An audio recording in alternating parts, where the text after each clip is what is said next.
webinar. First of all, I would like to thank everyone present here for joining this webinar. Today, we all studies in abroad, opportunities and obstacles. Career opportunity is not bounded with a country or hometown nowadays for us women.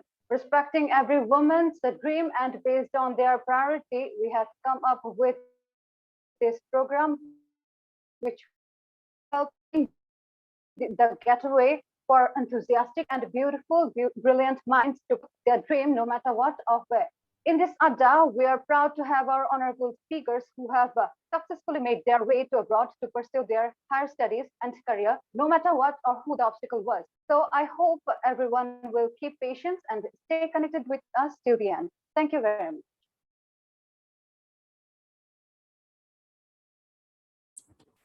Assalamu alaikum. Myself, Raina Rahman, Assistant General Secretary of WI Affinity Group, IEEE IISc Student Branch Committee 2020, and I will be the co-host for today's webinar. Before we commence with the program, I would like to call upon Ms. Afia Zahin Muntaha from 5th semester of CC Department to recite few verses from the Holy Quran. Assalamu alaikum. أعوذ بالله من الشيطان الرجيم بسم الله الرحمن الرحيم ألم تر كيف خلق الله سبع سماوات طباقا. Do you not consider how Allah has created 7 heavens in layers? وجعل القمر فيهن نورا وجعل الشمس سراجا, and made the moon therein a reflected light, and made the sun a burning lamp. الله أنبتكم من الأرض نباتا, and Allah has caused you to grow from the earth a progressive growth. ثم يعيدكم فيها يخرجكم إخراجا, then he will return you into it and extract you another extraction. الله جعل لكم الأرض بساطا, and Allah has made for you the earth and its plains. بساطا لا تسلكوا منها سبلا فجاجا, that you may follow therein roads of passage. صدق الله العلي العظيم.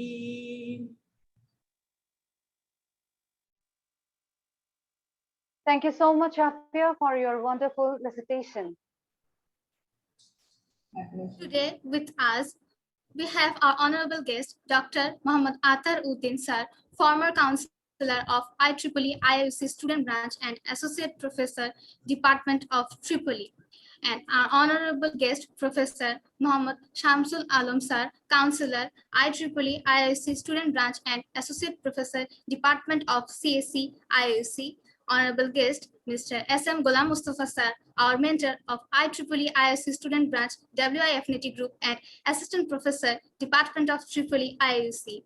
Our guest, Mrs. Israt Binte Habib Ma'am, our IEEE IISc Student Branch, WI Affinity Group mentor and lecturer, Department of CSC IISc. Our honorable guest, Ms. Tanzim Mustari, our teacher member from WI Affinity Group and assistant lecturer of Department of IEEE IISc.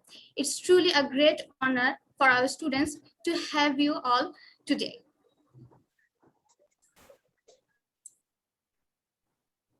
Now, with delight, I would like to call upon the floor Mrs. Israt Binte Habib Ma'am, our WIE mentor and lecturer, Department of CSC, to present a welcoming speech.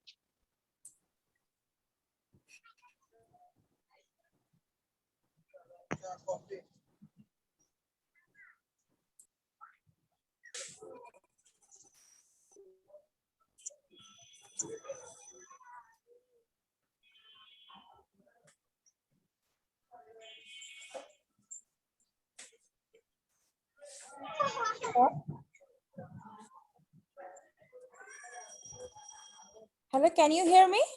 Yes, ma'am, you are Yes, audible. ma'am. I'm hearing you. আসসালামু আলাইকুম। প্রথমে শুরুতেই আসলে যার শুকরিয়া আদায় না করে শেষ করা যাবে না, যে বর্তমানে আমরা যে প্যান্ডেমিক সিচুয়েশনটা পাস করতেছি, এই সিচুয়েশনে যে আমরা ভালো আছি, আমরা যে এই ধরনের একটা প্রোগ্রাম অ্যারেঞ্জ করতে পেরেছি, সেজন্য মহান আল্লাহ রাব্বুল আলামিনের দরবারে অসংখ্য শুকরিয়া। তো এই ধরনের প্রোগ্রামগুলো আসলে খুবই গুরুত্বপূর্ণ একটা মিটিং প্রোগ্রাম, এগুলো খুবই দরকার আমাদের মেয়েদের জন্য, আমাদের মেয়েদের ক্যারিয়ার গঠনের জন্য। আমরা আশা করছি এই ধরনের প্রোগ্রাম ডাব্লিউএ আরো বেশি করে অ্যারেঞ্জ করবে।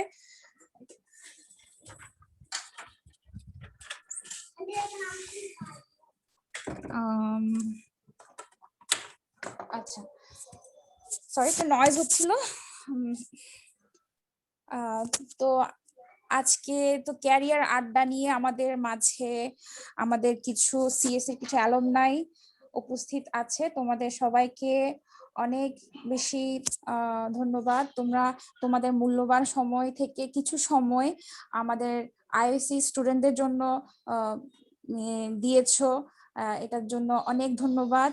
এবং আমরা চাই তোমরা যা এক্সপেরিয়েন্স করছো, বর্তমানে তোমরা বাইরের দেশে কি পরিমাণ বাধার সম্মুখীন হচ্ছ এবং কি সফলতা তোমরা পাচ্ছ, সেটা তোমাদের ছোট বোনদের কাছে তোমরা শেয়ার করবা। এবং তোমাদের ছোট বোনদেরকে এগিয়ে নেওয়ার জন্য তোমরা বড় বোনরা তোমাদের হাত বাড়িয়ে দিবে, তাদেরকে সঠিক পথে গাইডলাইন দেওয়ার জন্য তোমরা তোমাদের সর্বোচ্চ চেষ্টা করবে। তো আমরা জানি একটা মেয়ে বাইরের দেশে যাওয়ার পেছনে হচ্ছে অনেক বেশি সাহসের পরিচয়, যেটা সাহসের পরিচয় তার ফ্যামিলি দিচ্ছে, সে নিজেও অনেক সাহসের পরিচয় দিতে হচ্ছে তাকে। কারণ একটা মেয়ে একটা বাইরের দেশে একা যাবে, এটা আসলেই সহজ কথা না, যেটা ছেলেদের জন্য অনেক সহজ একটা বিষয়। তো এই যেভাবে যাওয়াটা, তারা যে যাবে এবং সেটা যদি আগে থেকে না জানে তারা কি ধরনের সমস্যা ফেস করবে, সেটা যদি আগে থেকে তারা না জানে তাহলে কিন্তু অনেক ভয়ঙ্কর ফাঁদে তারা পা দিতে পারে। তো এই পরিস্থিতিতে তারা কিভাবে ট্যাকেল করবে, কিভাবে সিচুয়েশনটা মোকাবেলা করবে, সেটা যদি আমাদের আজকে যারা উপস্থিত আছো বড় বোনরা, তোমরা অবশ্যই তোমাদের দৃষ্টিভঙ্গি শেয়ার করবে, তোমাদের এক্সপিরিয়েন্স শেয়ার করবে। এবং তোমরা যারা আছো আইএসসি তে বর্তমান স্টুডেন্ট, যারা বাইরে পড়াশোনার জন্য বাইরে যাওয়ার জন্য তোমরা চেষ্টা করছো, তোমাদের কাছে আমার নিবেদন থাকবে তোমরা অবশ্যই হায়ার স্টাডি করবে, অবশ্যই সেটা হতে হবে গ্রুপ ওয়াইজ। হ্যাঁ, তোমরা একা একা বাইরে যাবে এই ধরনের চিন্তা আসলে বর্তমানে হয়তো অনেক বেশি এখন ফ্লেক্সিবল হয়ে গেছে, কিন্তু আগে কিন্তু এটা অনেক বেশি এত বেশি ফ্লেক্সিবল ছিল না। তারপর আমার কাছে মনে হয় একটা মেয়ে যখন বাইরের দেশে যাবে, সে কিন্তু অবশ্যই তাকে একটা সিকিউরিটি নিতে হবে।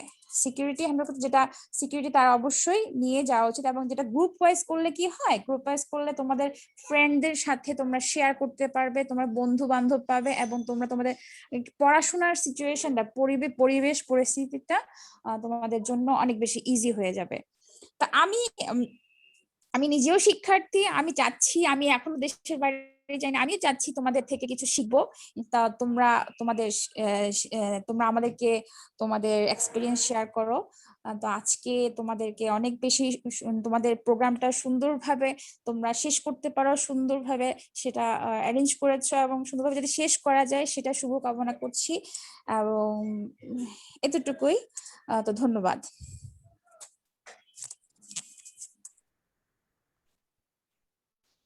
Thank you, ma'am, for your humble speech.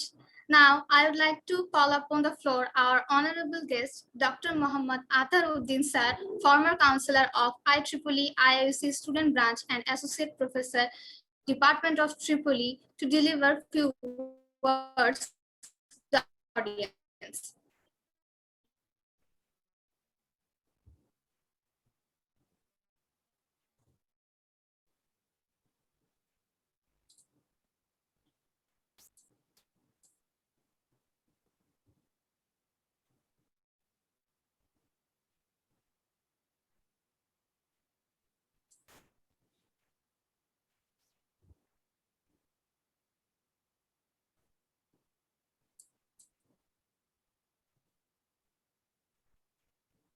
Sir, may have connection issue. I would like to call my co-host.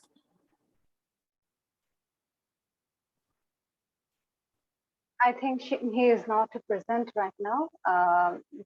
Now I would like to call upon the floor Mr. S.M. Ghulam Mustafa sir for our mentor and assistant professor, Department of Tripoli, to present a speech.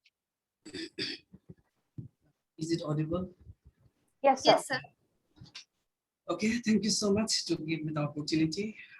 At first, I'd like to give my thanks Muhammad Saifullah, Associate Professor CSE. He is already with us. We should narrate about him at the starting of this. Maybe he's missed, right? And at the same time, I think Muhammad Adda sir, he was with us, right? A few minutes before, but maybe due to unstable connection, hopefully will join with us. Our mentor, Women in Engineering, IEEE Student Branch, IUC, Tanjim Mustari ma'am, Assistant Lecturer, Tripoli, and today's speaker, Mrs. Ummehani Tani, College University, right? Canada, Shakila Rahman from University of Ulsan, South Korea, Mrs. Jinat Sultana, Dresden University of Technology, and Mrs. Sanjida Yasmin. I think both of the same university and from Germany, right? And also I thank all the audience, students, and I hope they'll get some beneficially. Inshallah, we hope so. Still, we have some confusion about regarding her studies when we talk about the female higher studies. I think our speakers will discuss the pros and cons associated related to the higher studies. So before that, for the inception, I would like to say in Bangla, I want to quote some lectures. Just few couple of weeks back, we have started IEEE Computer Society, and on that program, Professor Mohammed Abdul Razzaq, he gave a speech. He's a chair IEEE Computer Society Bangladesh chapter, and currently he's a Vice Chancellor of Green University. So I should like to share something in a very brief, but I think it will be more enthusiastic in this regard. তো উনি যেটা বলেছিলেন সেটা খুব সারসংক্ষেপ ভাবে বলি। তখন আসলে একটা ওয়ার সিচুয়েশন চলছিল প্যালেস্টাইন এবং ইসরায়েলদের মধ্যে। তো উনি ইসরায়েলের বর্তমান আধিপত্য নিয়ে কথা বলছিলেন। ওনার এই কথা পড়ে আমি নিজেও চিন্তা করেছি, যদি ওই সময় আসলে এটা রিফ্লেক্ট করার ওরকম সময় ছিল না। উনি কয়েকটা দিক তুলে ধরেছেন যে বর্তমানে ইসরায়েলের যে প্রভাবটা, if you look at the map of the world, you will see that Israel is surrounded by the Arab nations. এরপরে আমি একটু সার্চ করে দেখলাম যে আসলে তাদের অবস্থানটা কোথায় ছিল। শুরুতেই তোমরা জানো যে ওয়ার্ল্ড ওয়ার টুতে it's completely be just to the Professor Dr. Abdul Razzaq, আমি জাস্ট বলছি। এরপর আমি নিজেও কিছুটা দেখেছি যে এরা আসলে দ্বিতীয় বিশ্বযুদ্ধের পরে যেটা হয়েছে যে আসলে সংখ্যা খুব কম ছিল। তোমরা জানো যে ইহুদি অলমোস্ট মেরে ফেলা হয়েছিল, তাই না? কিছু সংখ্যক বেঁচে ছিল, আসলে তাদের থাকারও কোনো জায়গা ছিল না, সেটা আমরা জানি। এবং ফিলিস্তিনের দেশও আসলে তাদেরকে রাখতে চায়নি, এমন একটা সিচুয়েশন ছিল। তো অবশ্যই কিন্তু ফিলিস্তিনের দয়া পরামর্শে তাদেরকে জায়গা করে দিয়েছিল এবং তারা আসলে জায়গা একটা থাকার মতো, যেমন স্ল্যাম যেরকম হয়। এবং আস্তে আস্তে তারা কিন্তু রিগেইন করে পাওয়ার অ্যাচিভ করা, যেটাকে বলা হয়। হ্যাঁ, তারা আস্তে আস্তে দেখতেই পাচ্ছ যে বর্তমানে কি অবস্থা। এবং আমি আরেকটু সার্চ করে যেটা দেখলাম যে আরব যুদ্ধ যেটা হয়েছিল অ্যারাউন্ড 1960-র দিকে, তখন কিন্তু ওরা একাই চারদিকে যুদ্ধ করেছিল। তখন কিন্তু এত বড় ছিল না এখন যে টেরিটরিটা। আমি দেখলাম যে ছোট্ট একটা টেরিটরি ছিল।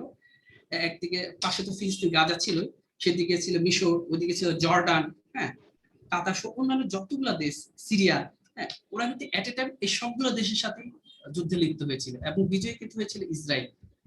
এবং রিসেন্টলি আমরা তাদের দাপট কিন্তু কম দেখি না, তাই না? আয়রন ডোম, এটা হচ্ছে তাদের, এটাকে বলা ওয়ার পাওয়ার বলা হয়, তাই না? ইভেন এখনো যে ছোট্ট একটা দেশ আরবের মধ্যে, আরবের মানুষগুলো যদি হেঁটে চলে যায় মনে হয় যে এই দেশটা শেষ হয়ে যাবে, এমন একটা। আসলে তাই কিন্তু তারপরে কিন্তু সবাই কিন্তু চিন্তা করছে আসলে যে আক্রমণ করবে কিনা, ঠিক আসতে পারবে কিনা।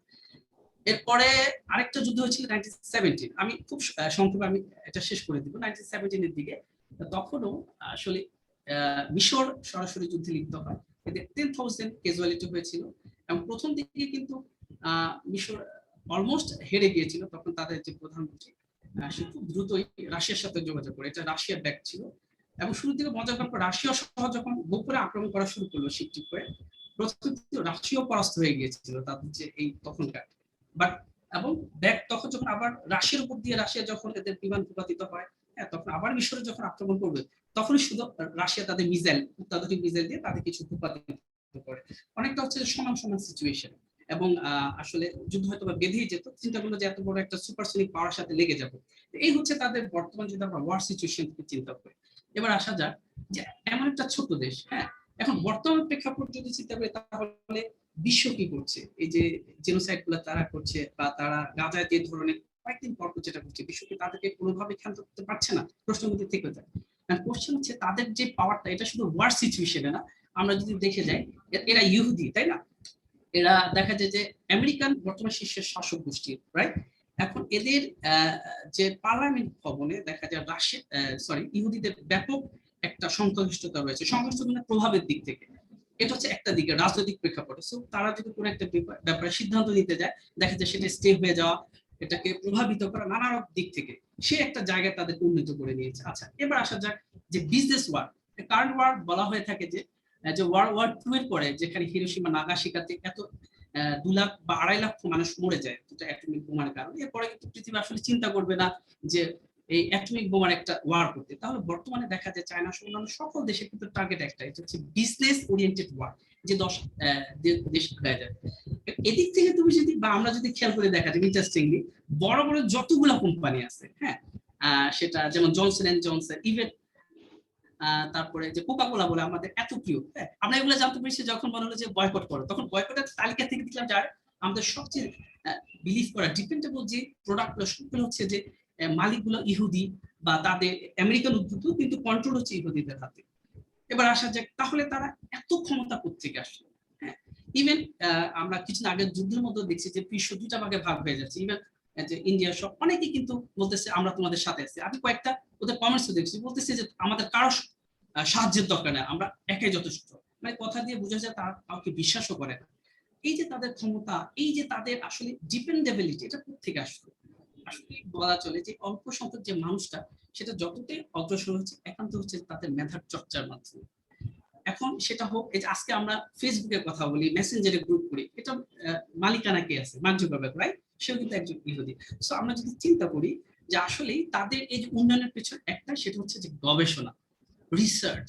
আমরা বলি যে টাকায় টাকা নেই, আমি তো বলবো যে রিসার্চ টাকায় নিয়ে আসে। এখন তুমি বর্তমান প্রেক্ষাপটে গিয়ে দেখো যে আমি রিসেন্ট একটা পত্রিকা পড়লাম, 10 জন রিসেন্ট বিলিয়নিয়ার হয়েছে, that become the most powerful billionaire including the 100, right? Just recently by just collaborating or just starting the business of vaccination, তাই না? এই যে আমরা অ্যাস্ট্রাজেনেকা সহ এই যারা এগুলো নামছে, তারা কিভাবে হলো? তারা আসলে তারা নির্দিষ্ট যারা গবেষণা করে, ওই গবেষণায় যে স্বাস্থ্য খাতে তাদেরকেই মূলত লাগিয়েছে। এবং আশ্চর্যজনক যে আমরা উইদিন 1 ইয়ারের মধ্যে, লেস দ্যান 1 ইয়ার আমরা কিন্তু ভ্যাকসিনেশন পেয়ে গেছি। সবকিছু যদি আমরা একটা কথায় নিয়ে আসি, আসলে সবকিছু মূলে হচ্ছে গবেষণা। যে দেশগুলো গবেষণা এগিয়ে গেছে, আমরা যদি এশিয়ার দিকে তাকাই, দেখা যাবে যে এখানে নাস আছে, ন্যাশনাল ইউনিভার্সিটি সিঙ্গাপুর বলা হয়, তারপর ন্যানিয়ান ইউনিভার্সিটি, দুটোই কিন্তু সিঙ্গাপুরে টপ এশিয়ান ইউনিভার্সিটির মধ্যে, তাই না? এটা কিভাবে আগালো? এই যে সিঙ্গাপুরকে আইসোলেট করে দেওয়া হয়েছিল মালয়েশিয়া থেকে, তারা কিন্তু অনেক জোর করেছে, কিন্তু যখন দেখছে না আমরা তো টিকে থাকতে পারবো না, so they started researches, even they don't have water to drink with, তারা করে কি সমুদ্রের পানিটাকে রিসার্চ করে সেটাকে পুরো এই যে মিঠা পানিতে পরিবর্তন করে কিন্তু তারা খাচ্ছে। কথা যদি এক কথায় বলতে হয়, আসলে আমাদের রিসার্চের দিকে মনোনিবেশ করতে হবে, আর সেটার ক্ষেত্রে আসলে হায়ার স্টাডির কোনো বিকল্প নেই। যেহেতু আমাদের এখন লিমিটেশন আছে রিসার্চের দিক থেকে, তো আমরা যেটা করতে হবে, আমাদের দেশে যতটুকু সম্ভাবনা আছে সেটাকে পূর্ণদমে কাজে লাগাতে হবে। এবং যে সকল দেশে আমাদের অপরচুনিটি রয়েছে, যে হায়ার স্টাডির ক্ষেত্রে আমাদের সুযোগ আছে, সেসব দেশে অবশ্যই আমাদের টার্গেটেড যে টপিক সেটাকে নিয়ে আমরা কাজ করবো। এবং আমরা আশা করি আমাদের মধ্যে থেকে সেরকম একজন জিওলজিস্ট, সেরকম একজন অ্যাটমিক এনার্জি নিয়ে কাজ করার মতো একজন লোক কোন এক সময় ক্রিয়েট হয়ে যাবে, এবং আমরা যে পৃথিবীর মুখে মাথা দাঁড়াতে পারবো। এখন রিসেন্টলি আরেকটা দেখলাম যে এই যে যত ধরনের অ্যান্টিবায়োটিক এখন এক্সিস্ট আছে, সবগুলো কিন্তু আমাদের হিউম্যান রেজিস্ট হয়ে গেছে। কিন্তু রিসেন্টলি আমাদের বাংলাদেশের কয়েকজন scientist they have continuous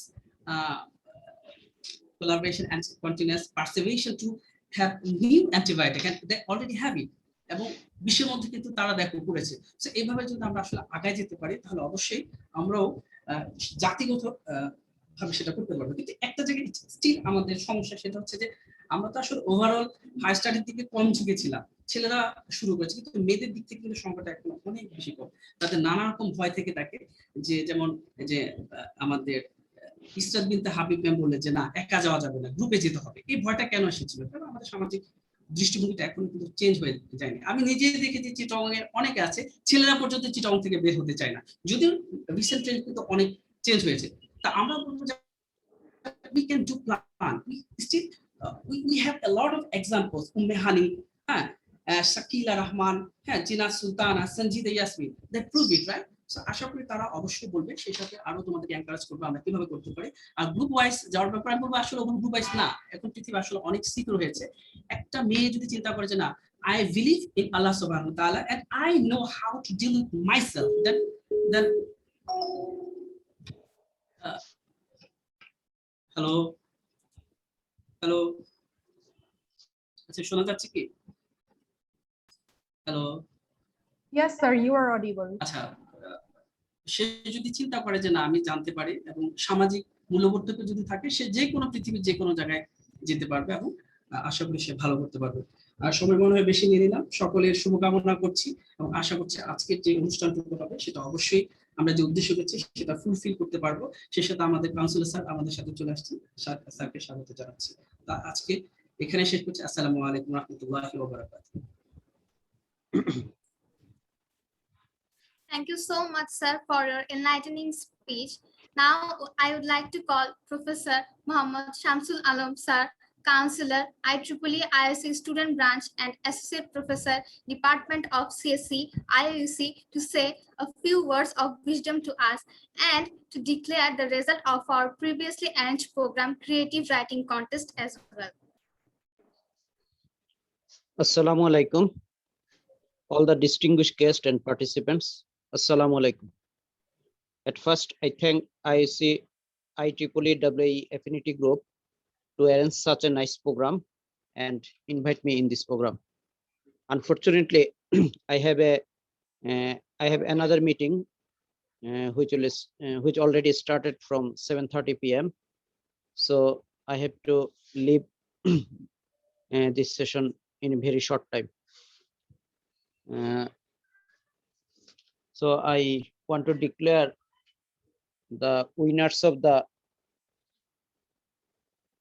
creative writing competition organized by IEEE IC WIE group. And first I declared the runner-up. Runner-up is Mehnas Tajim Choudhury, CSC 5th semester. Student ID is C183281. Are you present here? Yes, sir, I'm present here. Thank you very much. Okay. Next, the champion is Abdur Rahman, 4th semester CSC, and student ID is C191111. So congratulate both the winners. Since I have very short time, I again thank the organizer and also the speakers of this program. Hope you learn a lot from them about your career, about your higher study. And again, thanks to all. Assalamu alaikum. Thank you very much, sir. Since it's been declared, now I'd like to add that there's a little prize money of 1,000 BDT and 500 BDT allocated according to the champion and the runner-up of this competition. You will soon receive the prize money via your Bikash number within 1 week, or you can contact with the executive body for any queries relevant to this. Now I'd like to appreciate everyone present here for their participation. Inshallah, we will work together in building not only a strong network, but making an impact to implement the landmark of higher studies. Hope you will stay with us a little longer as we are able to proceed with the webinar on a career Adda. To conduct this webinar, we have our very first speaker, Ms. Umme Hani Tanin Apu of Carleton University, Canada. She is one of the brilliant students of IIUC. It's truly a great honor to have her present to inspire our students. So without further ado, I'd like to hand over this session to our speaker, Ms. Umme Hani Tanin, to deliver a speech relevant to scholarship and peer opportunity. Thank you, Menas, for giving me the floor. Excuse me for interrupting. There is our another honorable guest, Professor Muhammad Atar Uddin sir. That's okay. I would like to call him and give him the floor. That's okay. All right.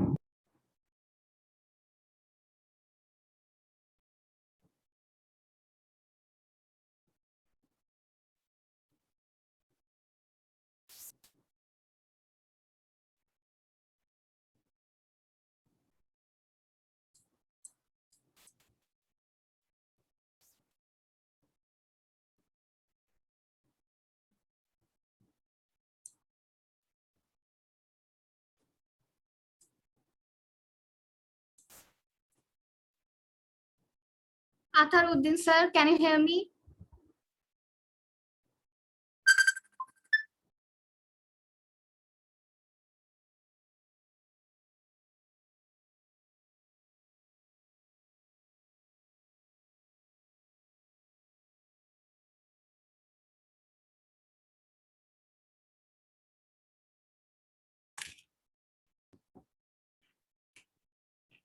I would like to call honorable guest, Professor Dr. Muhammad Atar Uddin sir, to deliver a few words of wisdom to us. Assalamu alaikum warahmatullah. Sir, assalamu alaikum. Assalamu alaikum, sir. ওয়ালাইকুম আসসালাম রাহমাতুল্লাহ। আমি প্রথমেই দুঃখ প্রকাশ করছি, আসলে এরকম একটা প্রোগ্রামে যুক্ত থাকতে আমার নিজেরই খুব ভালো লাগবে, কিন্তু আসলে আমি আজকে এই মুহূর্তে জার্নিতে আছি, ঢাকা থেকে ট্রেন জার্নি করছি ফ্যামিলি সহ চিটাগংয়ের উদ্দেশ্যে। তো এখানে নেটওয়ার্ক খুব উইক, তো বারবার আসা যাওয়ার মধ্যেই আছি আর কি। এই জন্য আমি আমার স্পিচ শুরু করছি, আমি জানি না এটা শেষ করতে পারবো কিনা। আমি সংক্ষেপে কথাটা বলার জন্য বাংলাতে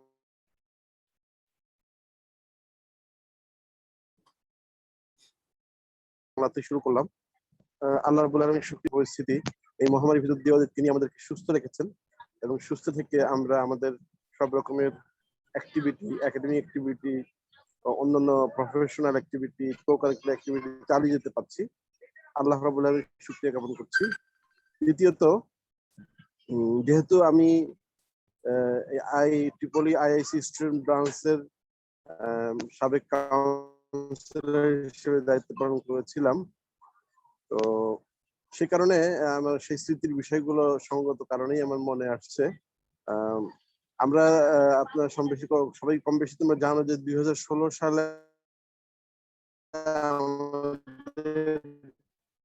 এই আইআইসি স্টুডেন্ট ব্রাঞ্চের যাত্রা শুরু হয় এবং একই সাথে WIE উইমেন ইঞ্জিনিয়ারিং অ্যাফিলিয়েটেড গ্রুপটাও শুরু হয়েছিল।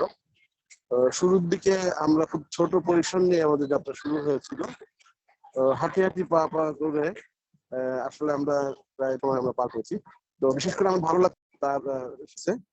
তো আমি খুব আশাবাদী যে আগামী দিনে WIE আরো অর্গানাইজড হয়ে তারা আরো অনেক ভালো ভালো প্রোগ্রাম আমাদেরকে উপহার দিবে এবং আমাদের ইতিমধ্যে আমরা IEEE বা WIE দুইটার সমন্বয়েই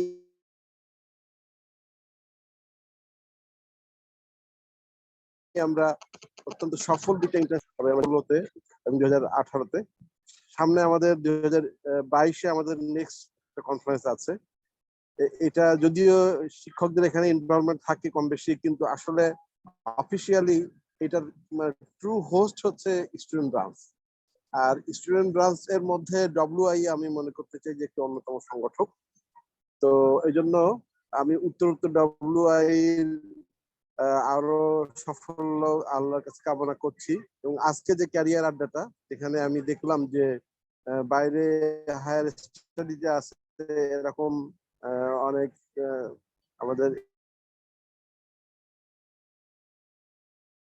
দিবে, সবটা সময় উৎসাহিত করতে চাই যে একথা ঠিক যে আমাদের সমাজের বিভিন্ন বাস্তবতার কারণে অনেক ক্ষেত্রে পুরুষদের তুলনায় মেয়েরা একটু পিছিয়ে আছে, কিন্তু তার মানে এটা না যে মেয়েরা কম যোগ্য, বরং মেয়েরা যে অনেক বেশি যোগ্যতা সম্পন্ন এটা একেবারে শুরু থেকে, সৃষ্টির শুরু থেকেই সেটা প্রমাণিত। এমনকি আমি যদি বলি যে আমাদের সর্বশেষ নবী ও মোহাম্মদ সাল্লাল্লাহু আলাইহি ইসলামের ঠিক একটা উদাহরণ আমি দিতে চাই যে আমরা কম বেশি অনেকেই জানি যে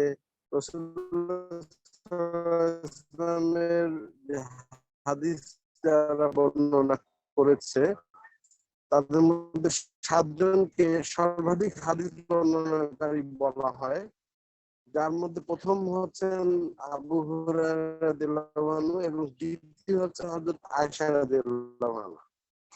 তো এটা প্রমাণ যে আসলে মেয়েরা তারা মেধা বুতায় তারা কম হয়, হয়তো সুযোগের অভাবে সে শানিত হওয়ার আসে না। তো আমাদের মোস্তাফা আমি কিছু কিছু কথা শুনতেছিলাম।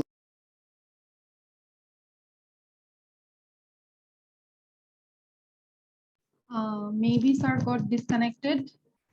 Our host, you can call upon our speakers now.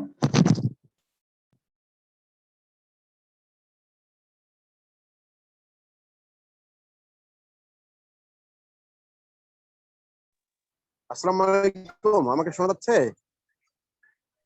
Yes, sir. Yes, sir. Yes, sir. জি, আমি যে কথা বলছিলাম যে অনেক কিছুই আমাদের কাছে সম্ভব অসম্ভব মনে হয়েছিল অনেক, কিন্তু সময় পার হতে হতে এই সমস্ত অসম্ভব গুলো কিন্তু সম্ভব হয়েছে। একটা সময় কিন্তু এটা ভাবাই যেত না যে মেয়েরা একাডেমিক পড়াশোনা করতে পারে, স্কুল কলেজ হোক, মাদ্রাসা হোক, বিশ্ববিদ্যালয় হোক, এটা একটা সময় ভাবা যায়নি। আবার একটা সময় মনে হয়েছে যে আচ্ছা ঠিক আছে, আর যাই হোক বিশ্ববিদ্যালয় হয়তো পড়া কঠিন, বিশ্ববিদ্যালয়টা হয়তো তাদের জন্য না।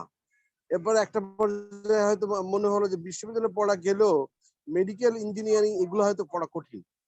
ইঞ্জিনিয়ারিং পড়া যখন সম্ভব হলো তখন একটা পর্যায়ে মনে হলো যে হ্যাঁ সিএসসির মতো সফিস্টিকেটেড সাবজেক্ট হয়তো পড়া যাবে, কিন্তু electrical engineering, mechanical engineering, civil engineering মতো কঠিন কঠিন সাবজেক্ট বোধহয় পড়া যাবে না, সেগুলোও কিন্তু সম্ভব হয়েছে।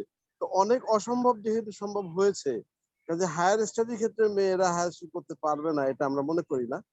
তবে আমাদের লেখাপড়ার তো একটা মূল উদ্দেশ্য আছে, আমরা আমাদের আদর্শকে আরো শানিত করার জন্য এবং নিজের নৈতিকতাকে আরো উন্নয়নের উদ্দেশ্যে তো মূলত আমরা লেখাপড়া করি।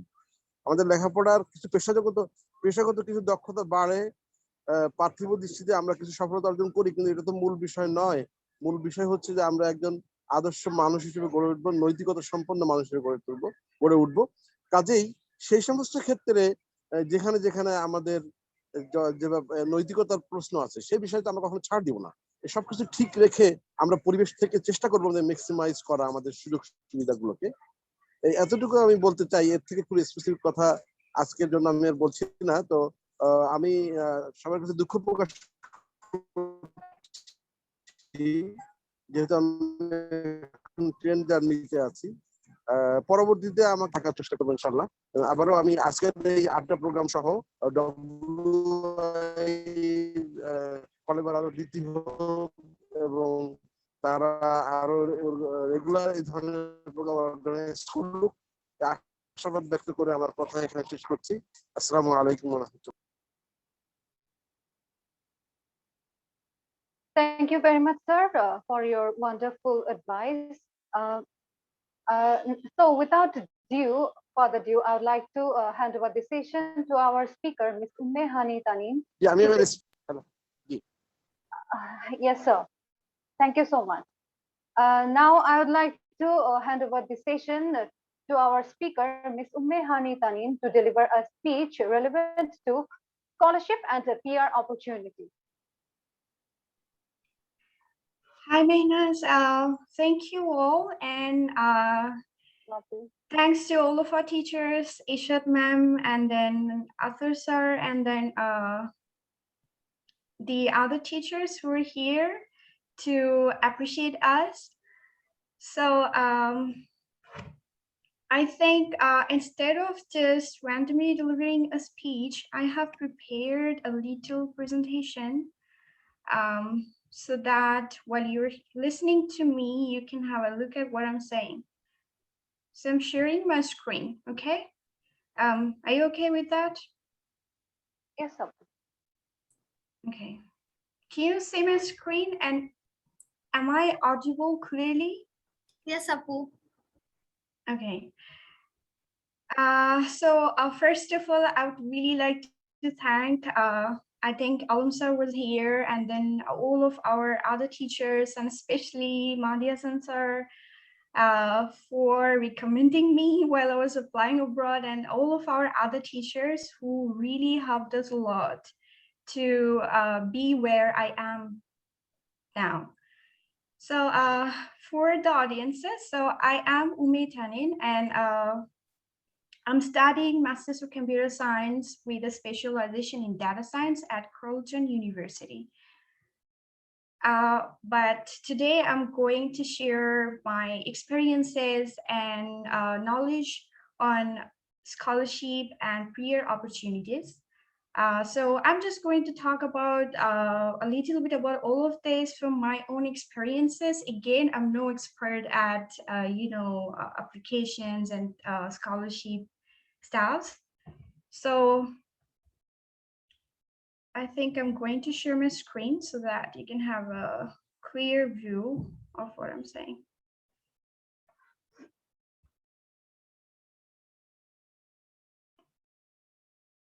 So here is the outline that I'm going to cover. First of all, I'm going to talk about what is actually scholarship and what are different types of scholarships are available.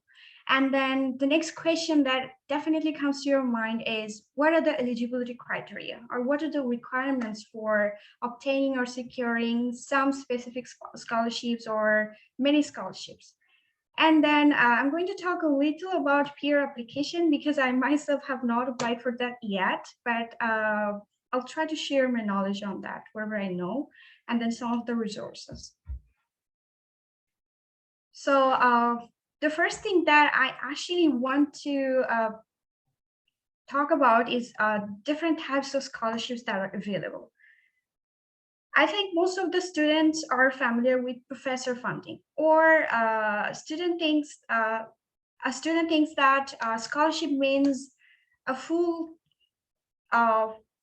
scholarship, or a scholarship is something that is awarded by a state or a country. But I would like to make a clear confession about this topic is that in abroad, scholarship doesn't only mean professor funding. Scholarship doesn't only mean a specific scholarship that is awarded to you once. So there are different types of assistantship available in abroad, which are known as, so I have added 4 of them here. So these are 4 different types of assistantship, you can say, or maybe you can say funding, or maybe you can say scholarship available in abroad. First of all, you are actually familiar with professor funding, but most of the student thinks professor funding and then scholarship are 2 different things, but that is not true. In abroad, any sort of assistantship, any sort of funding, any sort of government grants, any sort of research grants are usually considered as scholarship. So here are 4 different types of assistantship, or you can say scholarship, are available. First one is I have added here is research assistantship. So you are definitely familiar with professor funding. And I think you all are mostly familiar with how you can actually secure professor funding. You will have to reach out to a professor, and then the professor will interview you, and then you'll have to showcase your talent and your excellency in your academic background, or maybe your excellency in your professional background, and then secure a funding. So, and then you will be considered for a research assistantship or professor funding. And according to the university, RA funding is one type of scholarship. So RA is a type of scholarship. Now, depending on your professor, you will have a certain amount of research assistantship. It's not going to cover your full tuition. Sometimes it does, sometimes it doesn't. So it totally depends on your professor, how much he can have for you. And then again, the other type of assistantship that you can think of is teaching assistantship. This is also considered one type of scholarship. So RA funding or TA assistantship, or TA is one sort of scholarship. Now for teaching assistantship,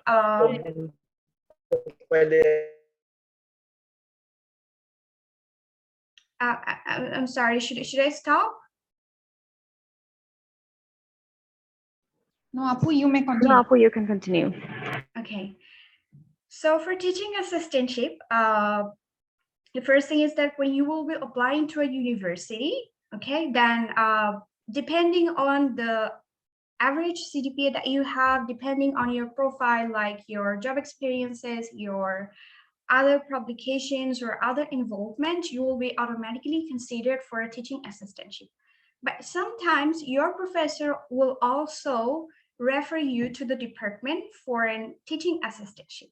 These are two ways on how you can actually secure a teaching assistantship. And then there is departmental assistantship. I think as an IUC student, I am actually familiar with this. I was familiar with this from before, because when I was admitted to my university, IUC, I have applied for an entrance scholarship. So an entrance scholarship, which is basically awarded to a student based on a student's total or average CGPA in, I guess, HSC level. So here in abroad, there is one type of entrance scholarship or entrance assistantship. So I think most of the students are not familiar with this, because this is the one type of scholarship or assistantship is awarded to really a few students. And then most of us actually think of scholarship as a one-time scholarship or one-time funding, or a funding that is awarded from the government or from the country. So that is actually known as government grants. Now, there are different types of government grants. Maybe there will be provincial grants, or maybe there will be some research grants supported by some organizations, some multinational companies, or maybe there will be some sort of research grants or government grants available for students. This is another type of scholarship, but for students who are trying to get an admission to a master's program, basically they won't be actually considered for a government grants at the beginning. Now, let me tell you a little bit more about four of this. Now, the other question that actually will come to your mind is, how do we apply? How do we apply for a scholarship? So most of the students actually ask me, how can I apply for a scholarship? So the interesting thing is that when you will apply to a university, you won't have to make a separate application for the first 3 assistantship that I have here. So let me highlight a little bit. So this first 3 assistantship, this one and this one, this first 2 assistantship, you won't have to make a separate application to the university while you apply.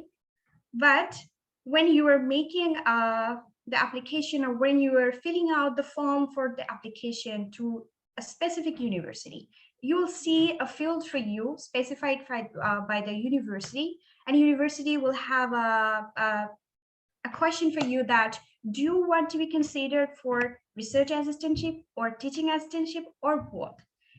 And then if you tick that box, then university will automatically consider you for this type of assistantship, and then university will send your information to a specific professor or an assistant professor or whoever available in your specific field at which you have studied. I mean, that will be related, the professor's interest or research will be related to your major, to your research interest.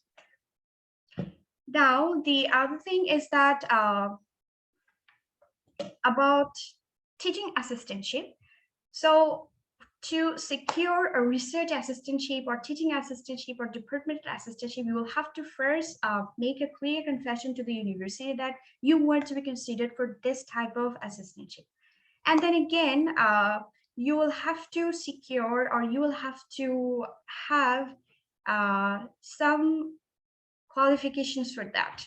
There will be a CDPA requirement. There will be, for example, let's say for teaching assistantship, there can be a work experience requirements. For departmental assistantship, there will be some other requirements. But for teaching assistantship and government grants, after you have been approved by a university authority, after you have been accepted for a program in any university, then the university will send you a mail to apply for a teaching assistantship.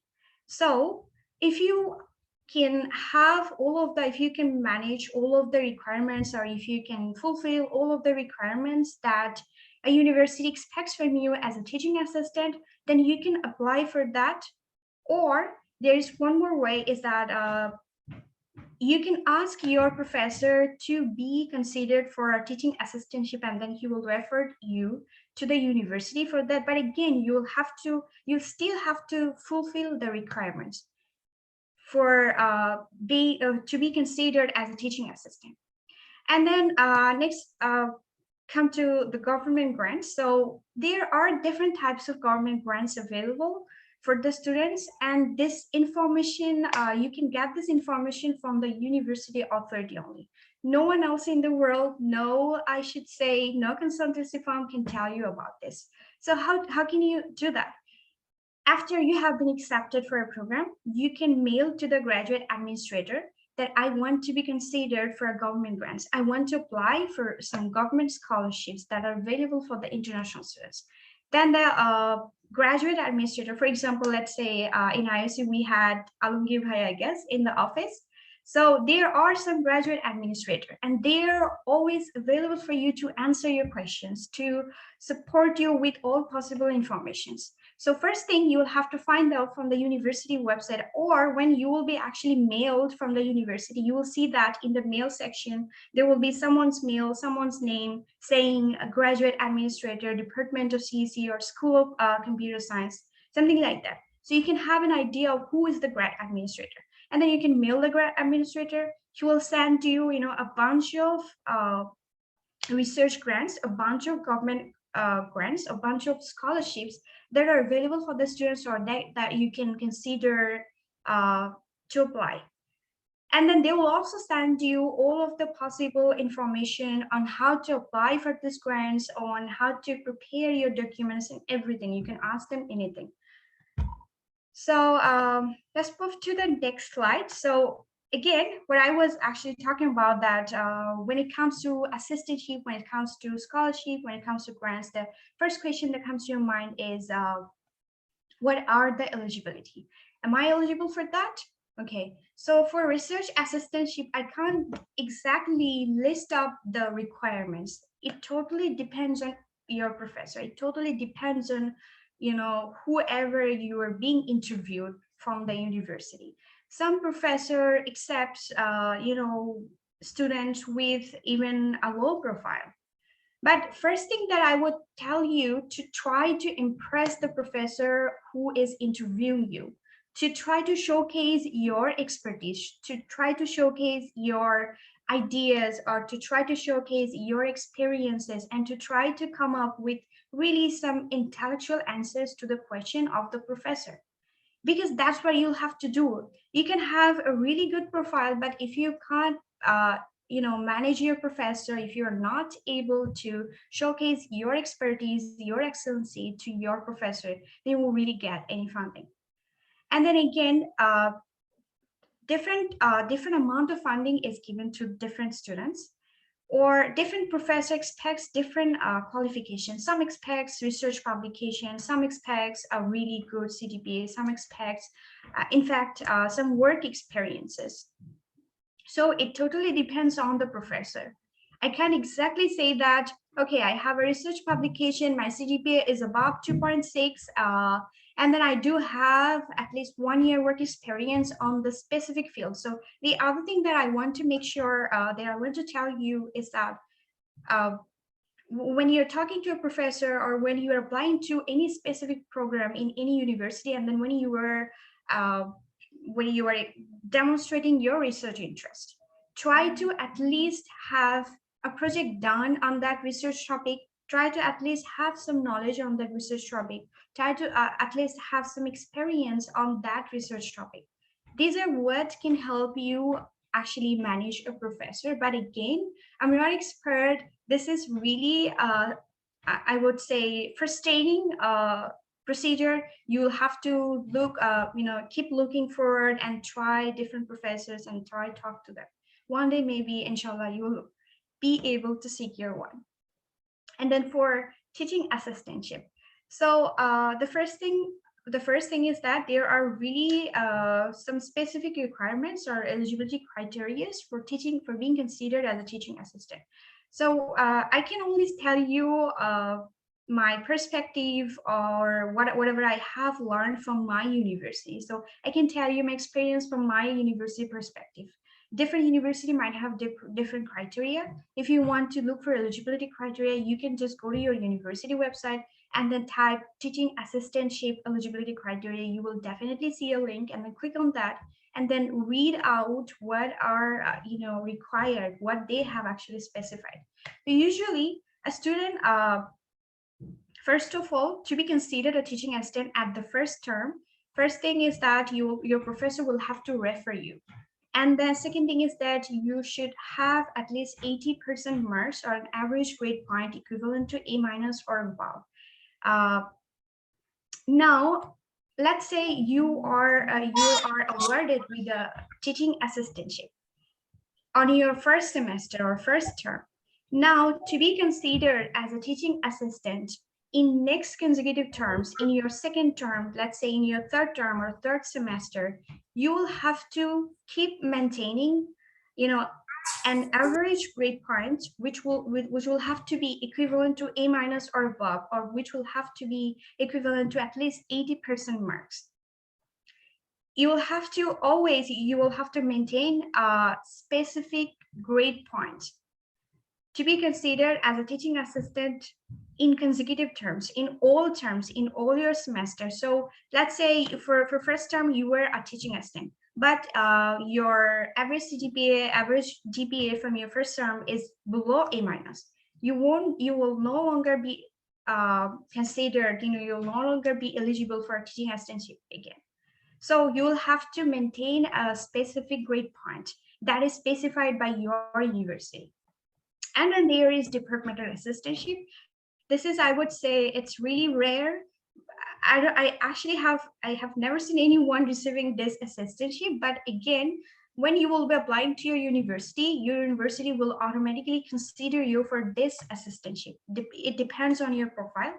Usually they expect a really, really high profile with all possible experiences, with all possible excellency. So I can't really tell too much detail about this sort of assistantship. And then there is government grants. This is another really, really competitive field, I should say, competitive type of scholarship. First of all, usually there are students who are studying in any master's program are not, I would say, awarded for this sort of grants, except you have really, really a high profile with academic experience, with academic excellency, or work experiences, or research experiences, maybe research publications. So first, or basic requirement for this is that you will have to have a CGPA equivalent to A- or above in each of your graduate courses. If you're applying just when you were admitting to the university, you'll have to have, a GPA of A- in each of your undergrad courses. Again, if you're applying after you have joined your university, you'll have to complete first 2 term at that university and then obtain or secure a GPA of A- in each of your graduate course. Remember, I'm not saying an average GPA. I'm saying in each of the graduate courses that you will that is taken by you. And again, it definitely varies from one state to another. The other thing is that you have to be a research student who's working on a really interesting research work on a really intellectual research topic, which is maybe which you think or which could be considered by the government that, okay, so this student is doing some great jobs. We can award the student with some grants. But again, I'm not actually expert at all of this. If you want to learn more about what are the eligibility criteria, what are all possible eligibility criteria, you'll have to mail your graduate office and then ask them to send you some information about government grants and how can you apply, what documents you might need and all.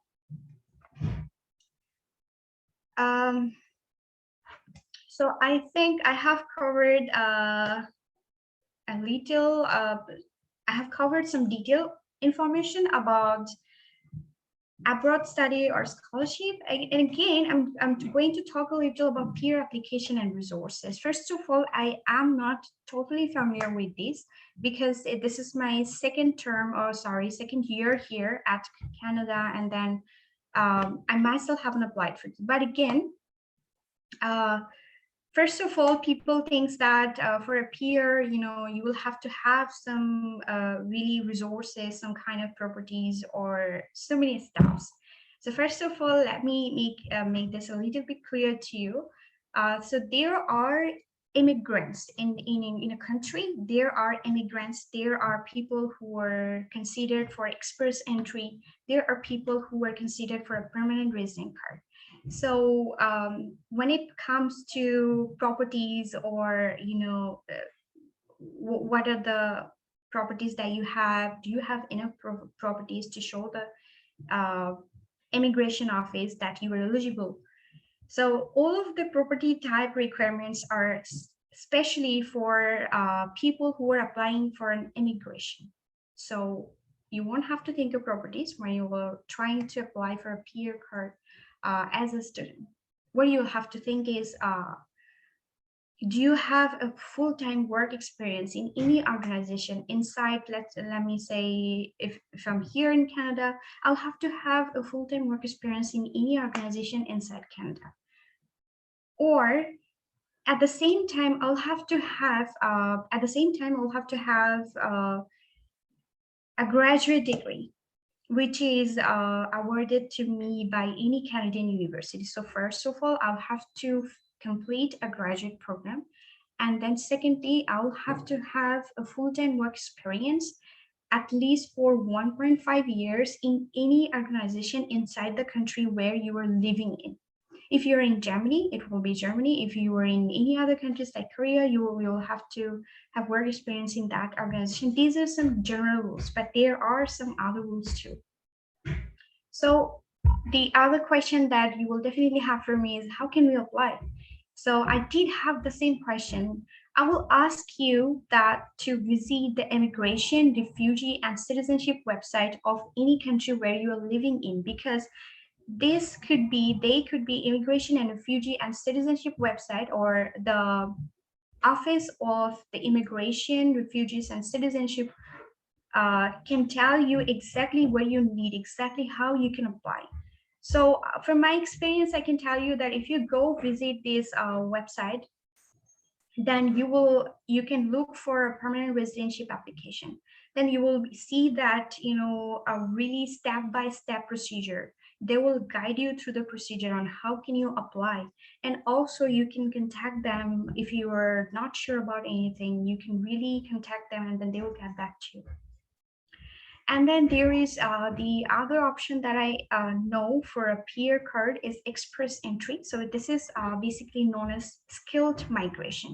So if you know someone who had at least a master's degree, or maybe along with that a PhD degree, or have 4.5-year work experience, or have an IELTS score above 6.5, then they can think of applying to express entry as a skilled professional. For example, for express entry, the government have actually specified the different types of jobs that they do consider as a skilled profession.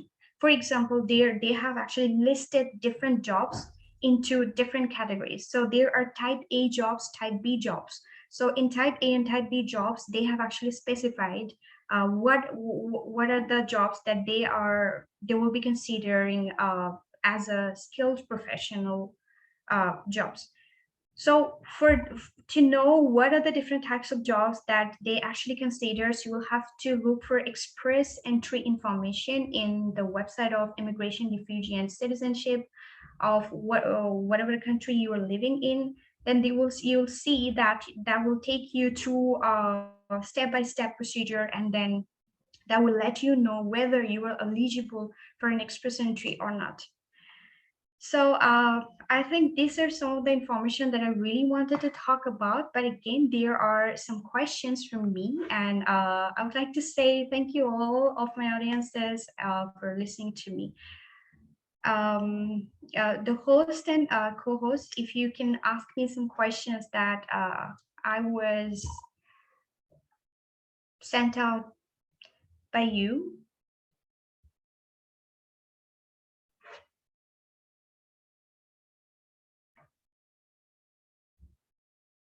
Hi, so I am waiting for some of the questions that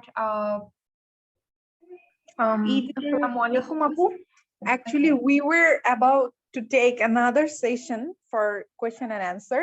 Okay, now that's okay. Yes, Apu, if you have no problem with it.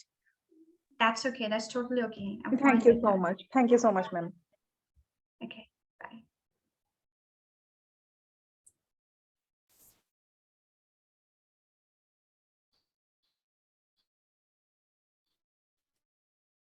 Thank you so much, ma'am. For that, we have our next honorable speaker, Ms. Sanjida Yasmin, ma'am, who is an IISc CSC alumni of 39th batch. She is currently doing her MS in Distributed System Database at Dresden University of Technology, Dresden, Germany. She will be delivering us her experience of accommodation and job facilities out there. I would like to give the floor Ms. Sanjida Yasmin, ma'am. ধন্যবাদ। আসসালামু আলাইকুম সবাইকে। আমার আমার যারা টিচাররা আছে এবং অন্যান্য স্পিকারদেরকেও আশা করি সবাই ভালো আছেন। আজকে আসলে আমার টপিকটা হচ্ছে আচ্ছা, এট ফার্স্ট আমি আমার ইন্ট্রোডাকশন দিয়ে নিই। আমি হচ্ছি জার্মানিতে টিইউ ড্রেসডেনে মাস্টার্স করছি। আমার সাবজেক্ট হচ্ছে ডিস্ট্রিবিউটেড সিস্টেম এন্ড ইঞ্জিনিয়ারিং। আমি খুবই রিসেন্টলি এসেছি এখানে। তো আসলে আমার টপিকটা ছিল হচ্ছে জব আর হচ্ছে অ্যাকোমোডেশন। হ্যাঁ, আমি ওগুলো সম্পর্কে বলবো। এখনো পর্যন্ত আসলে আমি জবে অ্যাপ্লাই মানে জবের স্টেজটাতে আসলে আমি যাইনি। হ্যাঁ, আমি সব গুছাচ্ছি, যাবো ইনশাআল্লাহ। কিন্তু তবুও আমি আমার প্রসেসটা আপনাদের কাছে যতটুকু সম্ভব আমি জানাবো। আর তাছাড়া আমি এগুলো বলার আগে একটা শুরুতে আমি কিছু মানে প্রসেস, আমার যে এখানে আসার কিছু প্রসেস আছে, প্রসেস আমি মানে করেছি আমার ব্যাচেলর লাইফে, আমি ওগুলো কিছু শেয়ার করবো আপনাদের সাথে। প্রথমত আসলে আমাদের আমি যেহেতু সিএসসিতে ছিলাম, আমরা মানে ব্যাচেলর স্টুডেন্টরা করি কি, আমাদের ব্যাচেলরে থাকার সময় আমরা সবসময় দেখা যায় আমাদের ওই যে সাবজেক্টগুলো শেষ করার একটা আমরা মানে দৌড়ের উপর থাকি। দেন গিয়ে আমরা আমাদের প্রজেক্ট অর থিসিস এগুলো নিয়ে আমরা মানে খুবই একটা রাশ আওয়ার আমরা পার করি। কিন্তু এরপর গিয়ে আমরা চিন্তা করি যে কি আমরা কি করব, আমরা কি দেশে থাকবো না আমরা কি মাস্টার্সের জন্য যাবো, এন্ড আমাদের ইন্টারেস্টের ফিল্ড কোনটা। টু বি অনেস্ট, আসলে 80 like above than 80% স্টুডেন্টস আসলে এই জিনিসটাই করে, যে কি বুঝতে পারে না আসলে ইন্টারেস্ট মানে কোন ফিল্ডে ইন্টারেস্ট আছে, কোন টপিক, মানে আমাদের সিএসসিটা তো একটা হিউজ একটা ফিল্ড। তো এখানে তো আসলে বলতে গেলে মানে অনেকগুলোই ফিল্ড আছে, মানে ইন্টারেস্ট নেওয়ার মতো এরকম, মানে মানে কি বলবো, মানে ইনফিনিটি ফিল্ড আছে। তো তখনও পর্যন্ত যখন আমরা ব্যাচেলার শেষ করি তখনও পর্যন্ত মানে আমরা এটা বুঝতে পারি না যে কি, অনেকেই বুঝতে পারে না যে কি কোন ফিল্ডে আসলে আমার মাস্টার্স করা উচিত, আদৌ আমি মাস্টার্স করবো কিনা, আদৌ নাকি আমি আমার আমার প্রত্যেকটা কিছু মানে আমি আমার ক্যারিয়ারটাকে এখানে ব্যাচেলার শেষ করে জব ফিল্ডে নিয়ে যাব নাকি হায়ার স্টাডিজে নিয়ে যাব। Actually we couldn't be decided, okay, like we could not decide. So তো ওই ব্যাপারটা থেকে আমি বলবো যে এখন যারা আছি আমরা সম্ভবত সবাই ব্যাচেলারের লাস্ট স্টেজে আছি, তাই আমরা চিন্তা করছি হায়ার স্টাডিজের জন্য। সো প্রথমে আপনারা করবেন হচ্ছে লাইক আপনারা আপনাদের ব্যাচেলার শেষ করার টাইমে আপনারা এই এখনই আসলে সবচেয়ে বড় সময় যে আমরা সেট করব আসলে আমি কোন দেশে যাব, মানে আমার সাপোর্টটা মানে আমি কোনটা এফোর্ড করতে পারবো। অবভিয়াসলি বাইরে যাওয়ার জন্য একটা সবচেয়ে বড় ব্যাপার হচ্ছে এফোর্ড করাটা। হ্যাঁ, আমি কি কানাডা যাব, নাকি আমি অস্ট্রেলিয়া যাব, নাকি আমি কি ফুল ফ্রি স্কলারশিপে যেতে হবে, নাকি আমি আমার টিউশন ফিজ আর আমার অন্যান্য মানে ফিজ গুলো আমি কি আসলে মানে আমি ক্যারি করতে পারবো। সো ইন টোটাল প্রত্যেকটা কিছু নিয়ে না একটু স্টাডি করাটা খুবই উচিত। আমাদের তো এখন খুবই সুযোগ, ইউটিউব একটা অনেক বড় ফিল্ড, দেন হচ্ছে like we can Google everything. So এবং এখন যেটা সময় হচ্ছে আমাদের অনেক অনেক অনেক সিনিয়ররা আসলে বিভিন্ন স্টেজে বিভিন্ন জায়গায় আছে। সো হ্যাঁ, আমি জানি তারা অনেকে আসলে বিজি, মানে বেশিরভাগ টাইমই বিজি থাকে। সো তবুও ওদের সাথে কন্ট্যাক্ট করে হোক, আর সবচেয়ে বড় ব্যাপার ওদের সাথে কন্ট্যাক্ট করার থেকেও নিজে স্টাডি করা। কোনো কিছু আসলে মানে ওভাবে পাওয়া যায় না, নিজে স্টাডি করলে বিভিন্ন ইউটিউবে যদি আমি ভিডিওস গুলো দেখি তাহলে আমরা অনেক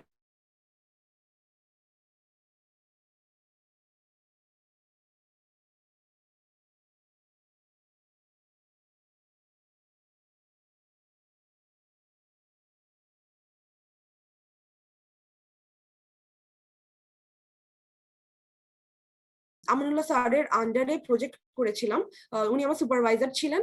তো এখন আমার ফিল্ড ছিল হচ্ছে টোটালি ডাটাবেস। সো আমি ওই টাইমে আসলে আমি ডিসাইড করেছিলাম যে as soon as I have to complete my project and I have to apply for the Germany, because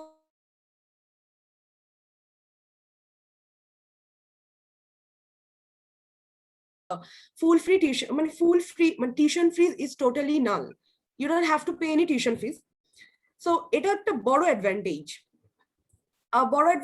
আমাদের এত বড় একটা মানে প্রেশারটা একদম নিতে হয় না।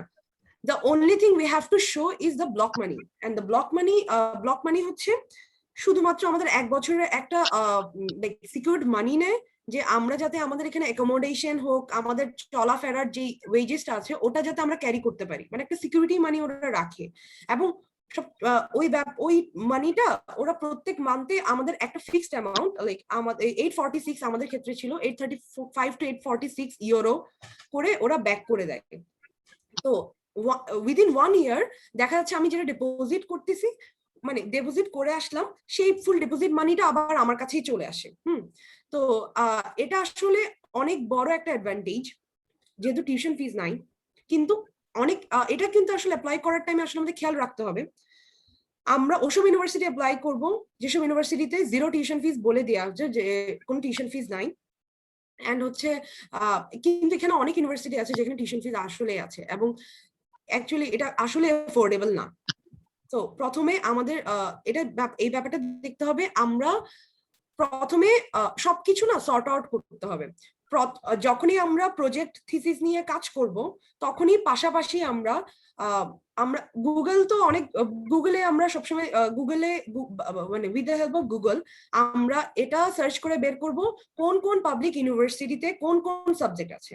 সাবজেক্টের ক্ষেত্রে, সাবজেক্ট চুজ করার ক্ষেত্রে আরেকটা ব্যাপার আমি বলি, আমাদের মতো এখানে যেমন কম্পিউটার সায়েন্স এন্ড ইঞ্জিনিয়ারিং এর মাস্টার্স, হ্যাঁ আছে ওভাবে কম্পিউটার সায়েন্স এর মাস্টার্স, কয়েকটা সাবজেক্টের নাম আমরা একদম আসলেই জানি, ডাটা মাইনিং, দেন হচ্ছে data science, computer science and engineering, শুধু কম্পিউটার সায়েন্স, তারপর হচ্ছে সিস্টেম ইঞ্জিনিয়ারিং, এরকম অনেক সাবজেক্টই আসলে মানে কমন কিছু টাইটেল আছে।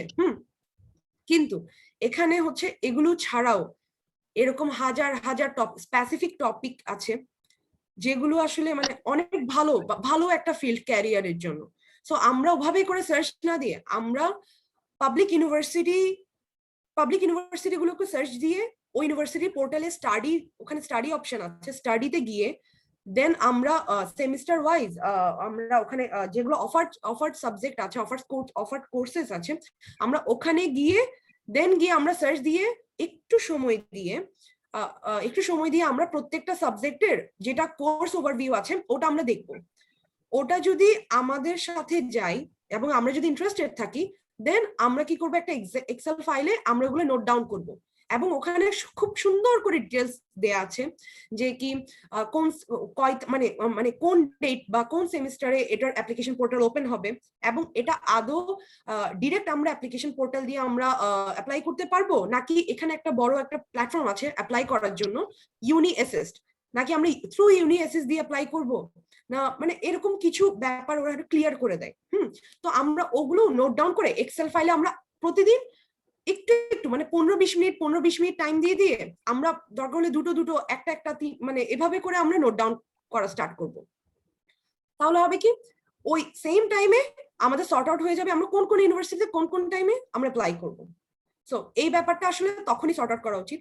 প্লাস আমাদের প্রত্যেকটা ডকুমেন্ট আমাদের ক্লিয়ার রাখা উচিত, আমাদের সবকিছু, যেমন হচ্ছে আচ্ছা তখন আবার আইএলটিএস এর ব্যাপারেও আমাদের তখন একটু মানে ইউটিউব ভিডিও গুলো দেখে আইএলটিএস এর ব্যাপারে একটু আইডিয়া নিয়ে ফেলা উচিত। মানে আমি ব্যাচেলার শেষ করব তারপর গিয়ে আমি আইএলটিএস নিয়ে দেখবো, আমি আইএলটিএস নিয়ে পড়বো না। আমি সত্যি কথা বলতে আইএলটিএস এর জন্য আমি বলবো আইএলটিএস এর জন্য মানে আমি আইএলটিএস সেন্টারে গিয়ে আমি পড়ে দেন গিয়ে আমি আইএলটিএস দিব, আসলে নট নিডেড এট অল। আমার ক্ষেত্রে আমি ইউটিউব দেখে আমি কোনো ইনস্টিটিউশনে গিয়ে আমি আইএলটিএস এর জন্য কোনো কোর্স করিনি, আমি নিজে ইউটিউব দেখে উইদিন 14 days আমি আইএলটিএস এর এক্সাম দিয়েছিলাম। সো আমি বলবো, কারণ আমার খুব তাড়া ছিল, আমি খুব লেট করে ফেলেছি, আমার যেসব ভুল ছিল না আমি ওই জায়গাগুলোই আসলে তুলে ধরছি। তো আমি আসলে ওই ব্যাপারটা আমার কিছু পার্সোনাল রিজনের কারণে, অসুস্থতার কারণে আমি ওই জায়গাটা না আমি অনেক বেশি লেট করে ফেলার কারণে আমার আইএলটিএসটা খুব আর্লি আমার দিতে হয়েছিল এবং সেই কারণে আমি কোন ইনস্টিটিউশনে যাইনি। সো আমি বলবো আপনি ইনস্টিটিউশনে যান যদি আপনাদের কনফিডেন্সের লেকিংস থাকে আর আপনারা মনে করেন যে কি হ্যাঁ যাওয়া উচিত, কিন্তু তার আগে আমি মনে করি প্রথমে আপনারা ইউটিউব হেল্প নেন। আপনি ইউটিউব হেল্প নিয়ে আপনারা ভালো করে আপনার আইএলটিএসটা আপনারা কন্টিনিউ করেন, কিছু বই পাওয়া যায় এবং ওগুলো দিয়ে বাসায় এক্সারসাইজ করেন একটা দুইটা এভাবে করে, দেন গিয়ে আপনারা যে কোনো একটা ইনস্টিটিউশনে ওই আইএলটিএস এর এক্সামটা দেন, like that will raise your confidence. তারপরে আপনারা আইএলটিএস দিব করিয়েন না, জাস্ট একটা ডেট ফিক্স করে রেজিস্ট্রেশন করে ফেলবেন।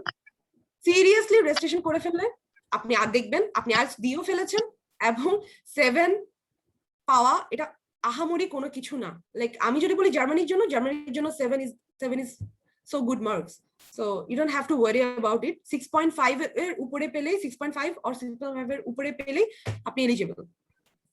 তো 6.5 পাওয়াটা আসলে আহামরি কোনো কিছু না। তো ওভাবে করে আসলে মানে একটা ফিক্স টাইম না ধরে ওই যে প্রতিদিন সামান্য করে যদি আগে যান তাহলে দেখবেন সবকিছু সর্ট আউট হয়ে গেছে। দেন এরপরে হচ্ছে আইএলটিএস প্রিপারেশনটা নিয়ে ফেললেন, দেন হচ্ছে ইউনিভার্সিটি সর্ট আউট করে ফেললেন, ইউনিভার্সিটি ওই সাবজেক্টের নেমগুলো আপনি সর্ট আউট করে ফেললেন এন্ড ওখানে অবশ্যই দেখবেন ওটার থিসিস এবং ওখানের মধ্যে খুব স্পেসিফিক করে লেখা থাকে যে কি মানে ফিল্ড কি, জবের ফিল্ড কি, মানে এই যে মাস্টার্স শেষ করলেন এই জবের ফিল্ডগুলো কি কি, যদি এগুলো আপনাকে স্যুট করে দেন জাস্ট গো ফর ইট, ওকে। এবং কোর্স ডিটেলস গুলো দেখবেন একটু সময় নিয়ে। এরপরে হচ্ছে এই ব্যাপারটা গেল, এরপরে হচ্ছে আপনারা বাকিটা আসলে আমাদের অন্যান্য স্পিকার গুলো মানে স্পিকার যার আসলে এই টপিকটা ওনারা বলবেন আরো ক্লিয়ার করে। দেন আমি বলবো process as early as possible করা এবং সব ডকুমেন্ট ক্লিয়ার রাখা। ইউনিভার্সিটি থেকে হোক, আপনার পাসপোর্ট রেডি করা।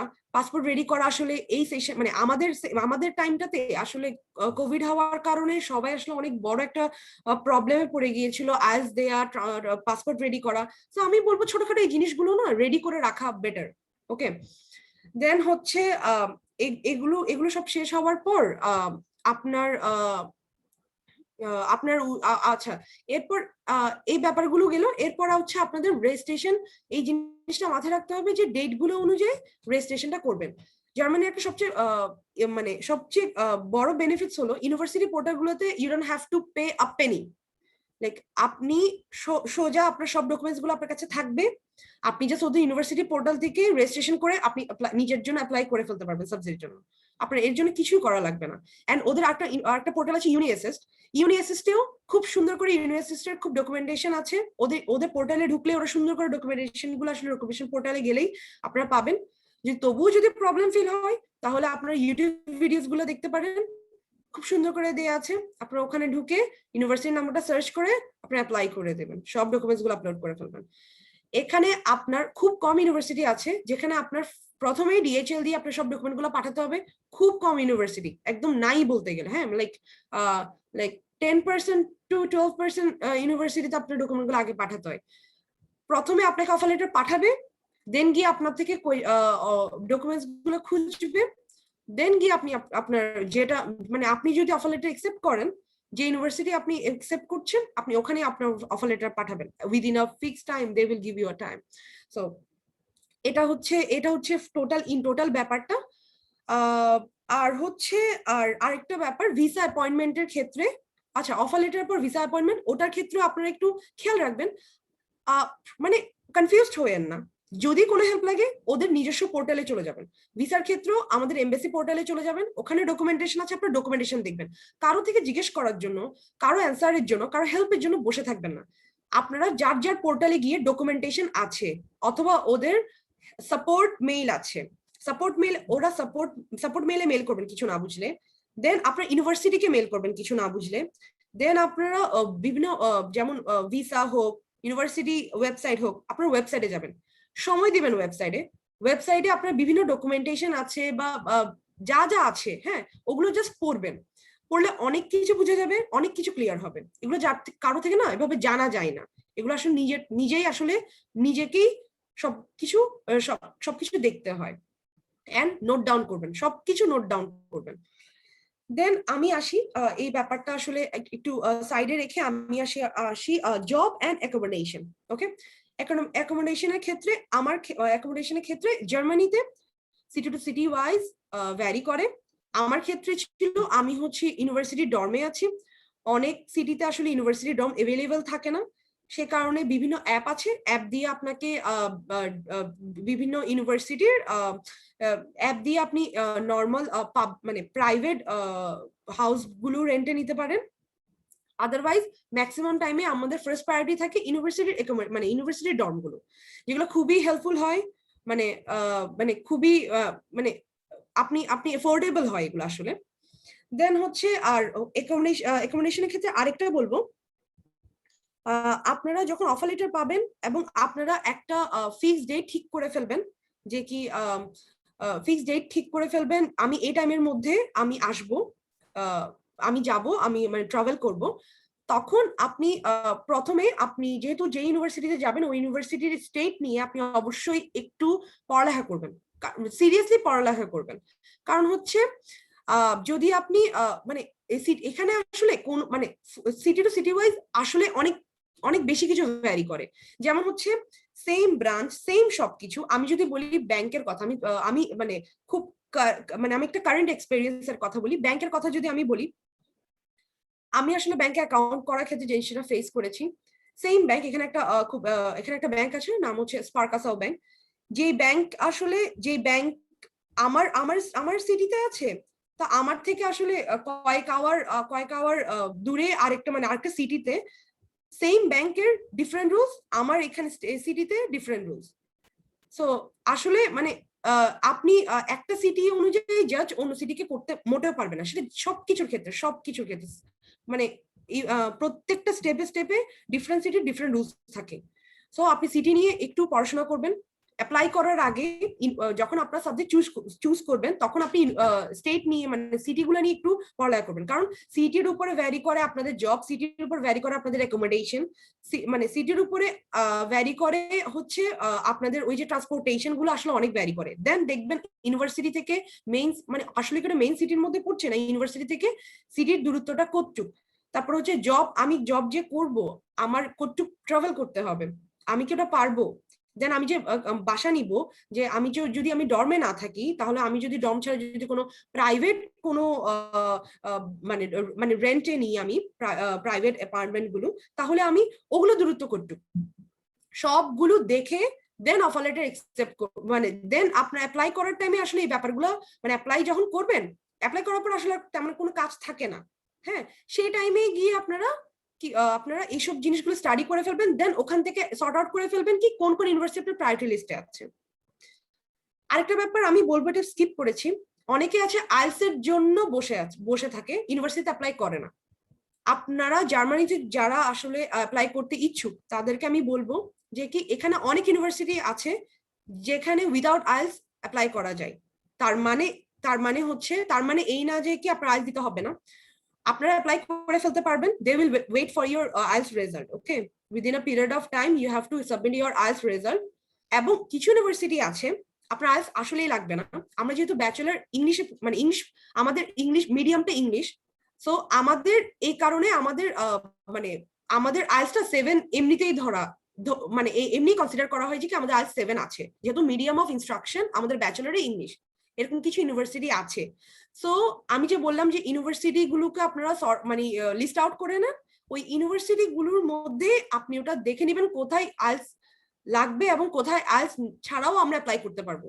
সো অনেক ভালো ভালো ইউনিভার্সিটি এবং মানে র্যাঙ্কের ইউনিভার্সিটি গুলা আসলে এখানে ইউনিভার্সিটি গুলাকে মানে র্যাঙ্ক দিয়ে আসলে জাজ করা যায় না। সব ইউনিভার্সিটি আসলে সেম র্যাঙ্কের, সেম আসলে সেম মানের, ওরা আসলে এগুলাকে মানে আমাদের দেশের মতো আলাদা করে না, কারণ ওদের মান মানে ওরা আসলে এই ব্যাপারগুলো ধরে রেখেছে। তো এখন যেটা বলছিলাম যে কি আপনারা ওই আইএলটিএস এর জন্য বসে থাকবেন না, যেসব ইউনিভার্সিটিতে আইএলটিএস ছাড়া অ্যাপ্লাই করা যায় আপনারা ওই সুযোগটাও নেবেন, ওই সুযোগটা আপনারা হাতছাড়া করবেন না।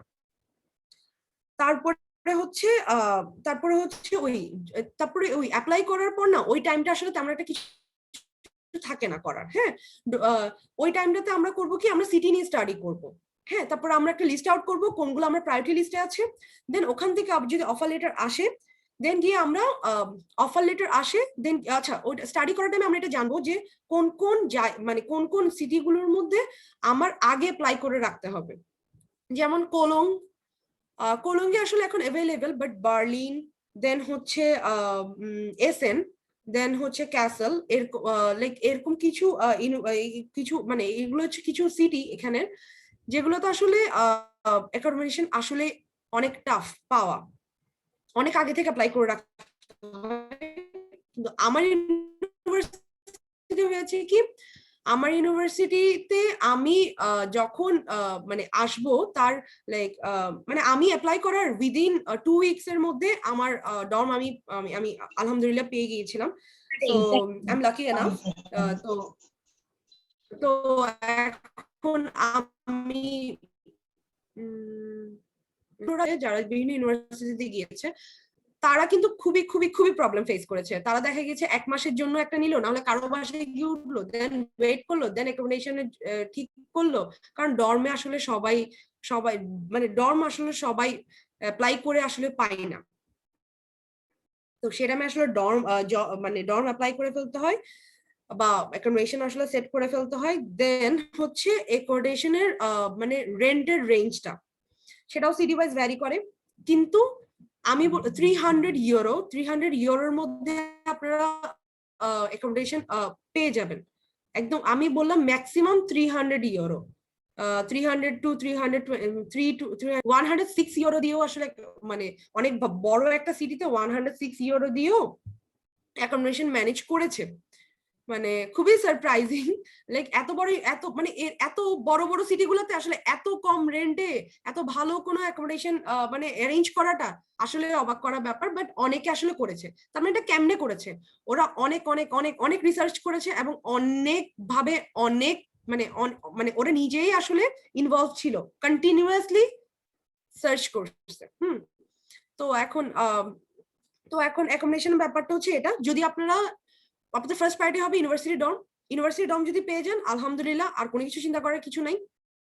আর যদি ইউনিভার্সিটি ডম না পান, প্রাইভেট যদি হয় তাহলে আপনারা ফার্স্টে বের করবেন ওখানে আপনাদের প্রিভিয়াস লাইক আপনাদের সিনিয়র কেউ আছে কিনা ওটা আপনারা আসলে দেখবেন, কারণ অ্যাকোমোডেশনের ক্ষেত্রে বা এইসবের ক্ষেত্রে আসলে সিনিয়ররা অনেক বেশি হেল্পফুল হয়।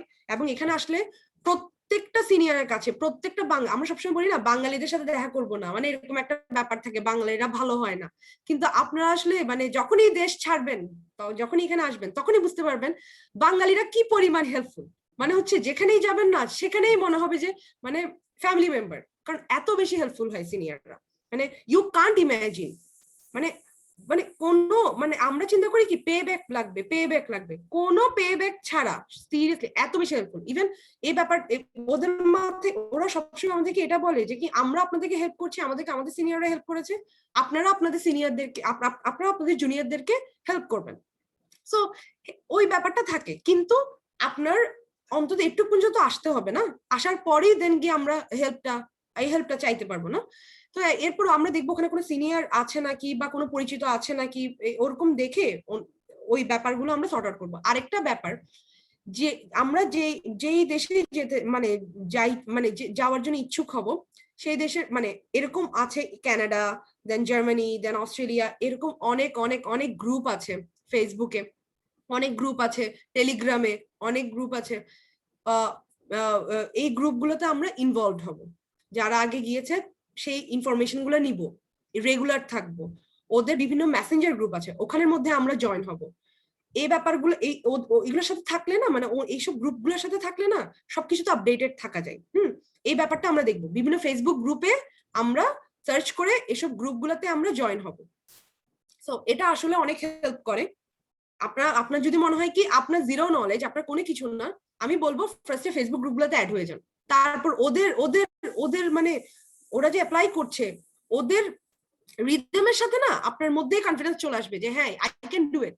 আমি কিছু না জানা থাকলে আপনি অনেক ইনফরমেশন পাবেন, অনেক ইনফরমেশন পাবেন। এরপর হচ্ছে জব। আমি মাত্র এসেছি এক মাস হচ্ছে অলমোস্ট। সো এখন আসলে আমি সবকিছু সর্ট আউট করছি, আমার সিটি রেজিস্ট্রেশন এভরিথিং, এখানে অনেক অনেক অনেক অনেক স্টেপ আছে। সো আমি ওগুলো আসলে এখন সর্ট আউট করছি। আর জবের ব্যাপারটা হ্যাঁ আমি দেখবো উইদিন আ মান্থ। আমার কিছু মানে জবের ক্ষেত্রে এখানে যেটা তানিনা আপু বলেছেন যে ডিফারেন্ট টাইপ অফ জব আছে, তো অড জবস আছে, দেন হচ্ছে সাবজেক্ট রিলেটেড জবস আছে। যারা সিএসএস স্টুডেন্ট তারা যদি কোনো পার্টিকুলার ল্যাঙ্গুয়েজে যদি আপনারা যদি পার্টিকুলার ল্যাঙ্গুয়েজে যদি কোনো মানে এক্সপার্ট হন, তাহলে আমি বলবো ওই রিলেটেড স্টুডেন্ট জব পাওয়া যায়, ইন্টার্নশিপ পাওয়া যায় খুব ইজি। তাহলে আপনি আসলে ফরচুনেট, আপনি এখানে খুঁজলেই পাবেন জব। মানে ইন্টার্নশিপ, দেন হচ্ছে অ্যাজ এ ইন্টার্নশিপ যেতে পারবেন, তারপরে অনেকগুলো স্টুডেন্ট জব পাবেন। আমি বলবো ফার্স্ট প্রায়োরিটি আসলে আমি আসলে অড জব গুলাকে আমি আসলে প্রমোট করবো না, আমি বলবো ফার্স্ট প্রায়োরিটি হচ্ছে কি স্টুডেন্ট জব গুলা খুঁজে। আর আমি বলবো যে কোনো একটা স্কিল, যে কোনো একটা ল্যাঙ্গুয়েজ আপনারা ল্যাঙ্গুয়েজে আসলে স্কিলড থাকাটা উচিত, এবং ওটা নিয়ে যদি আসেন তাহলে যে কোনো জব আপনি কোনোভাবে মানে সামান্য কিছু পারলে না ওরা আসলে হেল্পফুল, অ্যাপ্লাই করলে পারবেন, এটা আহামরি কোনো কিছু না। আর হচ্ছে এটা ক্ষেত্রে ধৈর্য লাগে। আমি বলবো যে আমি কিছুতে অ্যাপ্লাই করলাম দেন গিয়ে আমি পেলাম না, তাহলে আমি একদম মানে কি হলাম না, আমার দ্বারা হবে না, কিছু হবে না, এটা করিয়েন না। আপনি যদি কোনো কিছু না পারেন বা কোনো ল্যাঙ্গুয়েজ সম্পর্কে যদি আপনার আইডিয়া না থাকে বা আপনি কোনো কিছু লিখেছেন, আমি বলবো সবচেয়ে বড় কথা হচ্ছে আপনি পড়ালেখা করেন, মানে পড়েন, ওই ব্যাপারটা নিয়ে পড়তে থাকেন, মানে আপনারা মানে হাল ছেড়ে দিবেন না কখনো। দেন হচ্ছে জবের ক্ষেত্রে এখানে আরেকটা ব্যাপার বলবো, জবে যখন অ্যাপ্লাই করবেন এখানে অনেকগুলো সাইট আছে, যে সাইটগুলো আসলে রিডিরেক্ট করে। যেমন এখানে যেটা আমি ফেস করেছি, অ্যামাজনে এই স্টুডেন্ট জবের জন্য অ্যামাজন খুবই পপুলার, মানে অ্যামাজন খুবই পপুলার, অ্যামাজন খুব ভালো ভালো স্টুডেন্ট জবস গুলো দেয়। স্টুডেন্ট জবস গুলোর মধ্যে আছে অড জবসও আছে, আবার হচ্ছে ওই সিএসসি ব্যাকগ্রাউন্ডে জব গুলো আছে, software engineer, then data analyst, এরকম অনেক জব আছে। আমি যদি অড জবস এর কথাগুলো আগে বলি, অড জবস গুলোর ক্ষেত্রে অ্যামাজনে যে জবগুলো আছে সেগুলো হচ্ছে ওদের অ্যামাজনের মানে সব সিটিগুলোর মধ্যে ওদের বিভিন্ন ব্রাঞ্চ আছে। এই ব্রাঞ্চগুলোর মধ্যে প্রোডাক্ট সর্টেশনের কিছু ব্যাপার আছে, দেন হচ্ছে প্রোডাক্ট ডেলিভারির কিছু ব্যাপার আছে। If you know cycling then you are blessed, because odd jobs গুলোর জন্য সাইক্লিং আসলে অনেক অনেক দরকার। মানে সাইক্লিংটা জানা আসলে অনেক দরকার। আপনি আসবেন, এখানে আসবেন, ম্যাক্সিমাম জবের ক্ষেত্রে সাইক্লিং করাটা আসলে আসলে অনেক বড় একটা মানে বড় একটা অ্যাডভান্টেজ দেয়। তো যেগুলো প্রোডাক্ট ডেলিভারি ব্যাপারগুলো আছে এগুলোতে তেমন একটা টাইম কনজিউম হয় না, এবং you can earn money like rather than like other jobs. এবং এটার ক্ষেত্রে যে সাইক্লিংটা জানলে তখন এটা প্রায়োরিটি লিস্টে আপনি আগে পাবেন অড জবস এর ক্ষেত্রে। তো এটা হচ্ছে কি বলবো অড জবস এর ক্ষেত্রে, যে হচ্ছে প্রোডাক্ট ডেলিভারি আছে, ফুড ডেলিভারি আছে, সেটা হচ্ছে সাইক্লিং এর ব্যাপারটা আমি বললাম। দেন গিয়ে হচ্ছে আরেকটা ব্যাপার, দেন হচ্ছে এখানে কিছু সুপার শপ প্রোডাক্ট সর্টেশনের কথা বললাম, এটা অ্যামাজনের ক্ষেত্রে। দেন এটা হচ্ছে অ্যামাজনের ব্যাপারটা গেল। দেন হচ্ছে অ্যামাজনের তো আমি বললাম যে আমাদের সাবজেক্ট রিলেটেড অনেক জব আছে, স্টুডেন্ট জব আছে, you can apply for this, এবং ওরা অনেক ভালো একটা অ্যামাউন্ট দেয়। আচ্ছা আরেকটা বলি, জার্মানিতে মিনিমাম ওয়েজ হচ্ছে 10 ইউরো। 10 ইউরোর নিচে কোনো ওয়েজ দেওয়া হয় না, মানে per hour 10 euro.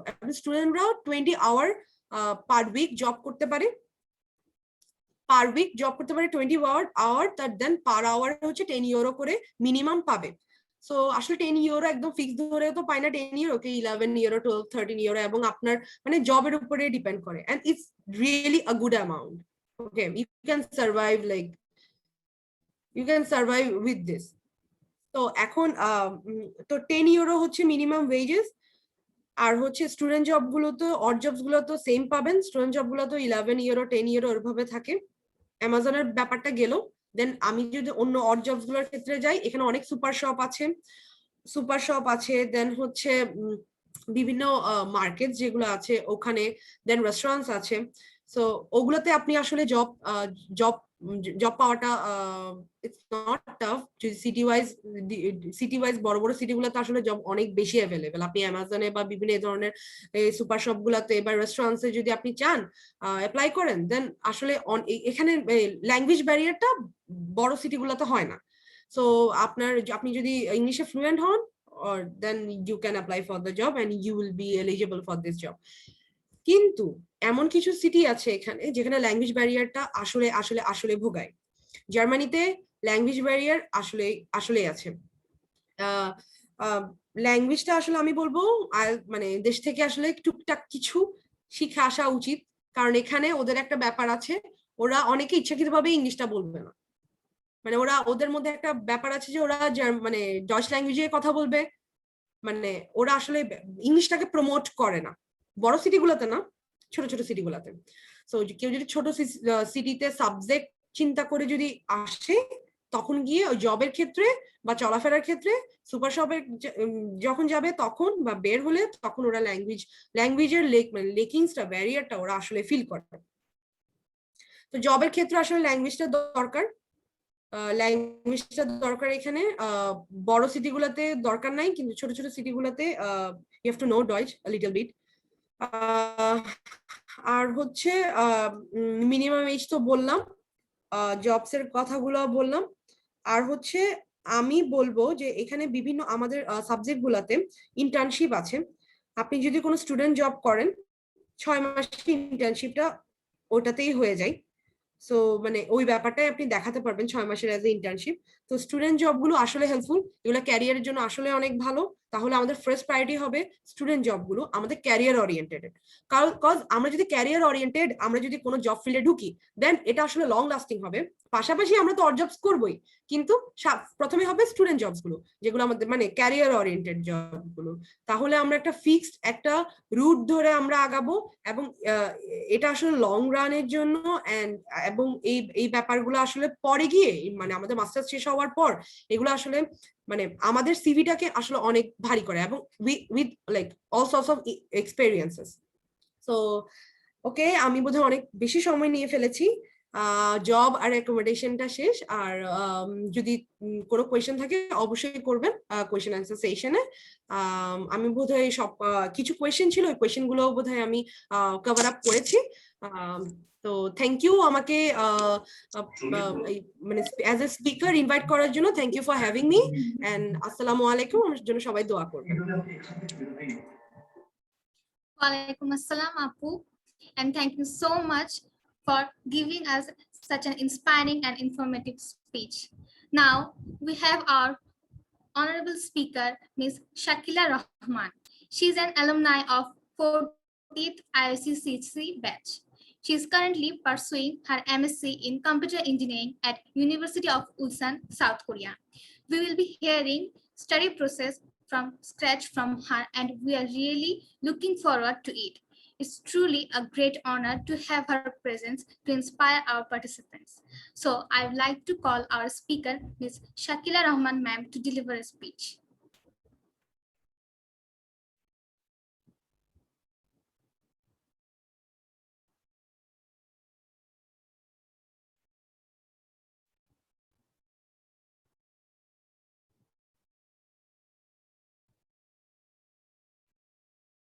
I am giving the floor to Ms. Shakila Rahman ma'am.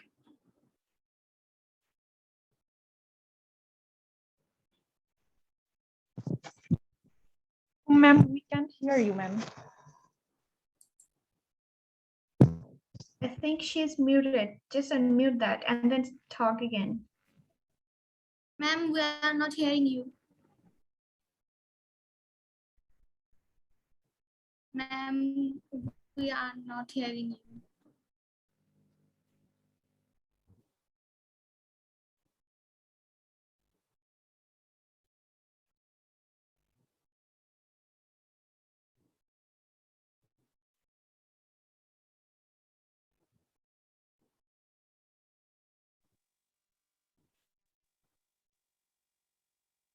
Ma'am, we cannot hear you at all. Ma'am, please unmute your mic.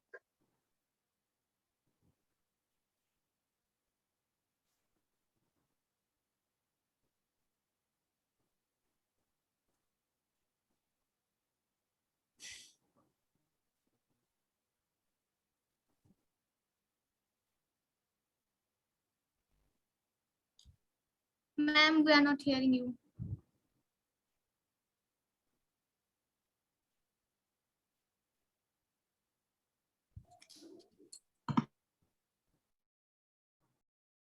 I think she's having some network issues. Okay, moving on. Now we have our third speaker, Ms. Zinat Sultana. She is an IIUCC pursuing her MSc in Computational Modeling and Simulation at Dresden University of Technology, Dresden, Germany. She is going to share her insights about visa process and language from scratch with us for studying abroad. I'd like to call our speaker, Ms. Zinat Sultana, to deliver a speech. Thank you. Am I audible? Yes, yes, ma'am. Yes, Yes, ma'am. Okay. Hello, assalamu alaikum, all of you. I'm Zinat Sultana. Walaikum salam. I'm from 40 batch IIMC CSC.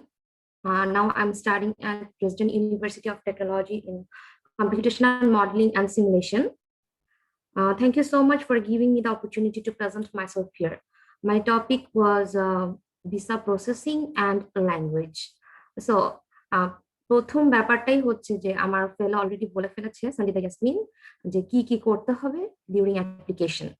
এখন প্রশ্ন হচ্ছে after apply and after getting the admission letter আমাদের পরবর্তী স্টেপটা কি? তো আমাদের পরবর্তী স্টেপ হচ্ছে ভিসা প্রসেসিং। এখন সবার মনে একটা প্রশ্ন থাকে যে আমি ভিসা প্রসেসিংটা কিভাবে করব, then how to apply for visa. তো এই কান্ট্রির ইউনিভার্সিটিতে আমি অ্যাপ্লাই করেছি। অফকোর্স আমাকে সেই কান্ট্রির কনসুলেট অফিসেই আমাকে আমার অ্যাপ্লিকেশনটা করতে হবে। তো এক্ষেত্রে আমি আমার আমি যেহেতু জার্মানিতে আছি, তো আমি আমার জার্মানির যে এক্সপিরিয়েন্সটা সেটাই শেয়ার করছি। আমি যখন অফার লেটারটা পেয়েছি, তারপরে আমার প্রথম কাজ ছিল আমি ভিসার জন্য কিভাবে অ্যাপ্লাই করব। তো এক্ষেত্রে পুরো প্রসেসটাই অনলাইনে করা সম্ভব। অ্যাপ্লিকেশন করার জন্য প্রথমে আমাকে যেতে হয়েছে জার্মান এম্বাসি ঢাকা, তার ওয়েবসাইটে। সেখানে যে আমি স্টুডেন্ট ভিসার জন্য যে পোর্টাল ছিল সেখানে সাম information like my name, my passport number এগুলো দিয়ে অ্যাপ্লাই করেছি। তো রিপ্লাই মেলে তারা আমাকে একটা রেফারেন্স নাম্বার দিয়েছে। নর্মালি এই রেফারেন্স নাম্বারটার পাওয়ার পরে 1 to 2 মান্থের মধ্যে এম্বাসি থেকে একটা রেসপন্স পাওয়ার কথা। কিন্তু যেহেতু আমি একটা কঠিন সময় অ্যাপ্লাই করেছি, লাইক তখন খুব প্যান্ডেমিকের অনেক ঝামেলা ছিল, এম্বাসি অফ ছিল, তো আমার ক্ষেত্রে জিনিসটা অনেক ডিলে হয়েছে। তো যাই হোক, ওই 2 মাসের মধ্যে এম্বাসি আপনাকে অ্যাপ্রোচ করবে যে আমাকে কিছু ডকুমেন্টস সেখানে দিতে হবে। তো প্রশ্ন হচ্ছে আমি কই পাবো? তো এটাও অফকোর্স এখনই ওয়েবসাইটে দিয়ে দেওয়া আছে, চাইলে সবাই দেখে নিতে পারবে।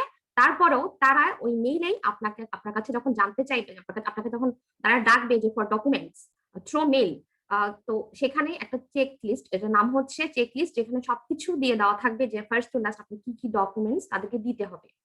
তো ওইখানে মোটিভেশনাল লেটার থাকে, সিভি থাকে, your academic results and everything, and most importantly the IELTS results. বর্তমানে আমি যেটা জানি যে আগে 5.5 দিয়ে সম্ভব ছিল, বাট বর্তমানে তারা 6টাকে একটা তাদের হিসেবে ধরেছে যে না 6 এর নিচে তারা নিচ্ছে না। দেন the most important thing is the blocking confirmation. আর আপনারা সবাই হয়তো জানেন যে জার্মানি যাওয়ার জন্য যে ব্লক অ্যামাউন্টটা দেখাতে হয়, এটার যে কনফার্মেশনটা এটাও আমাকে ঠিক তখনই দিয়ে দিতে হবে। তো এই ক্ষেত্রে আমি বলবো এই ব্লকিং এর কনফার্মেশন পাওয়ার জন্য একটু টাইম লাগে, কারো ক্ষেত্রে 2 দিনও লাগে, কারো ক্ষেত্রে 1 দিনও লাগে, 1 সপ্তাহ লাগে।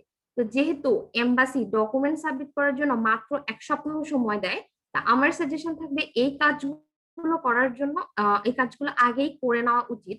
যে প্রথমেই আমি চেক লিস্ট দেখে আমার ডকুমেন্টস সবকিছু আগে থেকেই রেডি করে রাখবো, যে 2 মান্থস তারা আমাকে টাইম দিচ্ছে ওই সময়টাতে।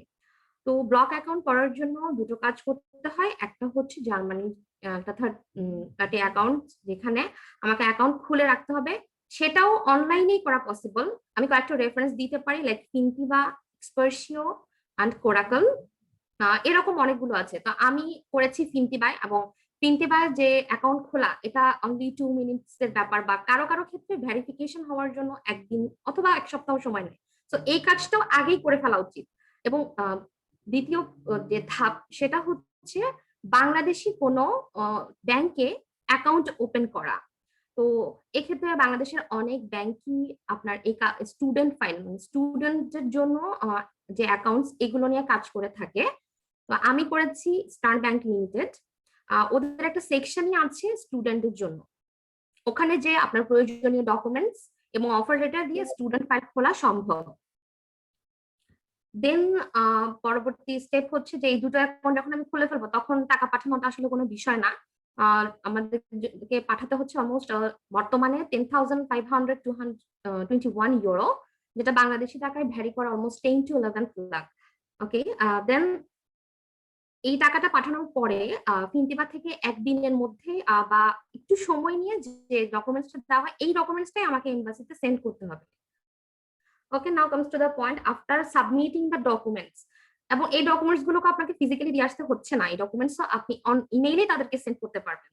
ডকুমেন্টস সাবমিট করার কিছুদিনের মধ্যে তারা আপনাকে ইন্টারভিউর জন্য কল করবে, ইন্টারভিউর জন্য আপনাকে অ্যাপয়েন্টমেন্ট দেওয়া হবে, তাও সেটা ইমেইলে। এখন হচ্ছে আপনার যে ফিজিক্যালি যাওয়ার ব্যাপারটা, এই যে ইন্টারভিউ প্রিপারেশনটা আমরা ঠিক কিভাবে নেব, বা ইন্টারভিউতে কি কি জিজ্ঞেস করা হয়, এটা অ্যাকচুয়ালি ভ্যারি করে। কখনো কাউকে কিছুই জিজ্ঞেস করে না, কাউকে অনেক কিছুই জিজ্ঞেস করে। বাট আমাদের তো ডকুমেন্টস ঠিক আছে, আমাদের ভয় পাওয়ার কিছুই নেই এখানে। ইন্টারভিউতে এমন কোনো কোয়েশ্চেন করবে না যে আপনি ভয় পেয়ে যাবেন। তো আপনি স্টাডি রিলেটেড কোয়েশ্চেন, কোথায় পড়তে যাচ্ছেন, কোন সাবজেক্টে যাচ্ছেন, আপনার ফিউচার গোল কি, বা আপনার সেখানে জব পেলে কি করবেন, এই ধরনের কিছু কোয়েশ্চেন তারা করে। বা আপনার ডকুমেন্টস, মেইন যে ডকুমেন্টস গুলো তারা চেক করে, এবং আপনার পাসপোর্টটা তারা রেখে দিবে। তো normally after giving the passport সবাইকে অলমোস্ট 1 মান্থের মতো ওয়েট করতে হয়। It depends on the city, in which city you are going. যে সিটিতে যাচ্ছেন সেই সিটিতে ঠিক কতদিনের মধ্যে ভিসা দিবে তার উপর ডিপেন্ড করে। তো আমার ক্ষেত্রে এটা সময় নিয়েছিল অলমোস্ট 1.5 মাস, because of the lockdown and everything else in my country. And 1.5 মাস পরে ওরা আপনাকে পাসপোর্ট কালেক্ট করার জন্য একটা কল দেবে। এরপরেই হচ্ছে যে দ্য মোস্ট ডিজায়ার্ড থিং, যে ভিসাটা, সেটা হচ্ছে আপনারা পেয়ে যাবেন যদি আপনার সব ডকুমেন্টস এন্ড এভরিথিং ঠিক থাকে। এইটুকুই হচ্ছে দ্য ভিসা প্রসেসিং। তো এইটুক যে বিষয়টা, এটা অ্যাকচুয়ালি কারো কাছ থেকে মানে কারো নিয়ে করতে হবে যে এমন কোনো কিছু নেই। এটা আপনারা যখন একটু রিসার্চ করলেই জানতে পারবেন যে এটা এমনও কঠিন কোনো বিষয় না। দেন যদি আমি এখন ল্যাঙ্গুয়েজ বিষয়ে বলতে চাই, অনেকে মনে প্রশ্ন রাখতে পারে যে যেহেতু জার্মানি যাচ্ছে তাহলে কি জার্মান ল্যাঙ্গুয়েজ জানাটা কি ম্যান্ডেটরি কিনা। হ্যাঁ, আমি বলবো ম্যান্ডেটরি, বাট একদম না জেনে, মানে আপনি যে একদম না জেনে টোটালি আসতে পারবেন না এমন কোনো বিষয় এখানে নেই। যেমন আমার সাবজেক্ট হচ্ছে ইংলিশ টট প্রোগ্রাম, সো আমার আসার জন্য অ্যাকচুয়ালি আমার জার্মান ল্যাঙ্গুয়েজ জানতে হবে, বা এটা অ্যাপ্লাই করার জন্য আমার জার্মান জানতেই হবে এমন কোনো কিছু ছিল না। তারপরেও হচ্ছে আমি বলবো ল্যাঙ্গুয়েজ, যেহেতু একটা ভিন্ন দেশে আসছেন, তাদের ল্যাঙ্গুয়েজটা অ্যাডাপ্ট করা যা জরুরি ফর আপনার পরবর্তীর জন্য, লাইক আপনি এখানে সার্ভাইভ করার জন্য। তো আমি অলরেডি A1টা কমপ্লিট করেছি, এখানে লেভেল অনেকগুলো আছে। পরবর্তীগুলো কমপ্লিট করার চেষ্টা করবো ইনশাল্লাহ সামনে। ল্যাঙ্গুয়েজ নিয়ে যদি আর কোনো কোয়েশ্চেন থাকেন, সেটা প্রশ্নের উত্তর আমি পরে দেব। আসলে আমার দুটো টপিকই ছিল, এই দুটো কভার করা। আই হোপ আমি কভার করতে পেরেছি। ফার্দার কারো যদি কোনো কোয়েশ্চেন থাকে, you can ask me. Thank you so much.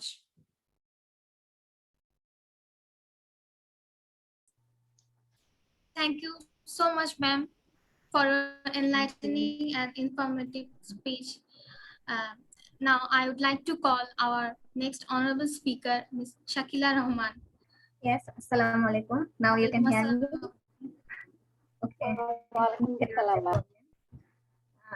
তো আমার হচ্ছে যে টপিকসটা ছিল ওটা হচ্ছে study purpose, like from scratch.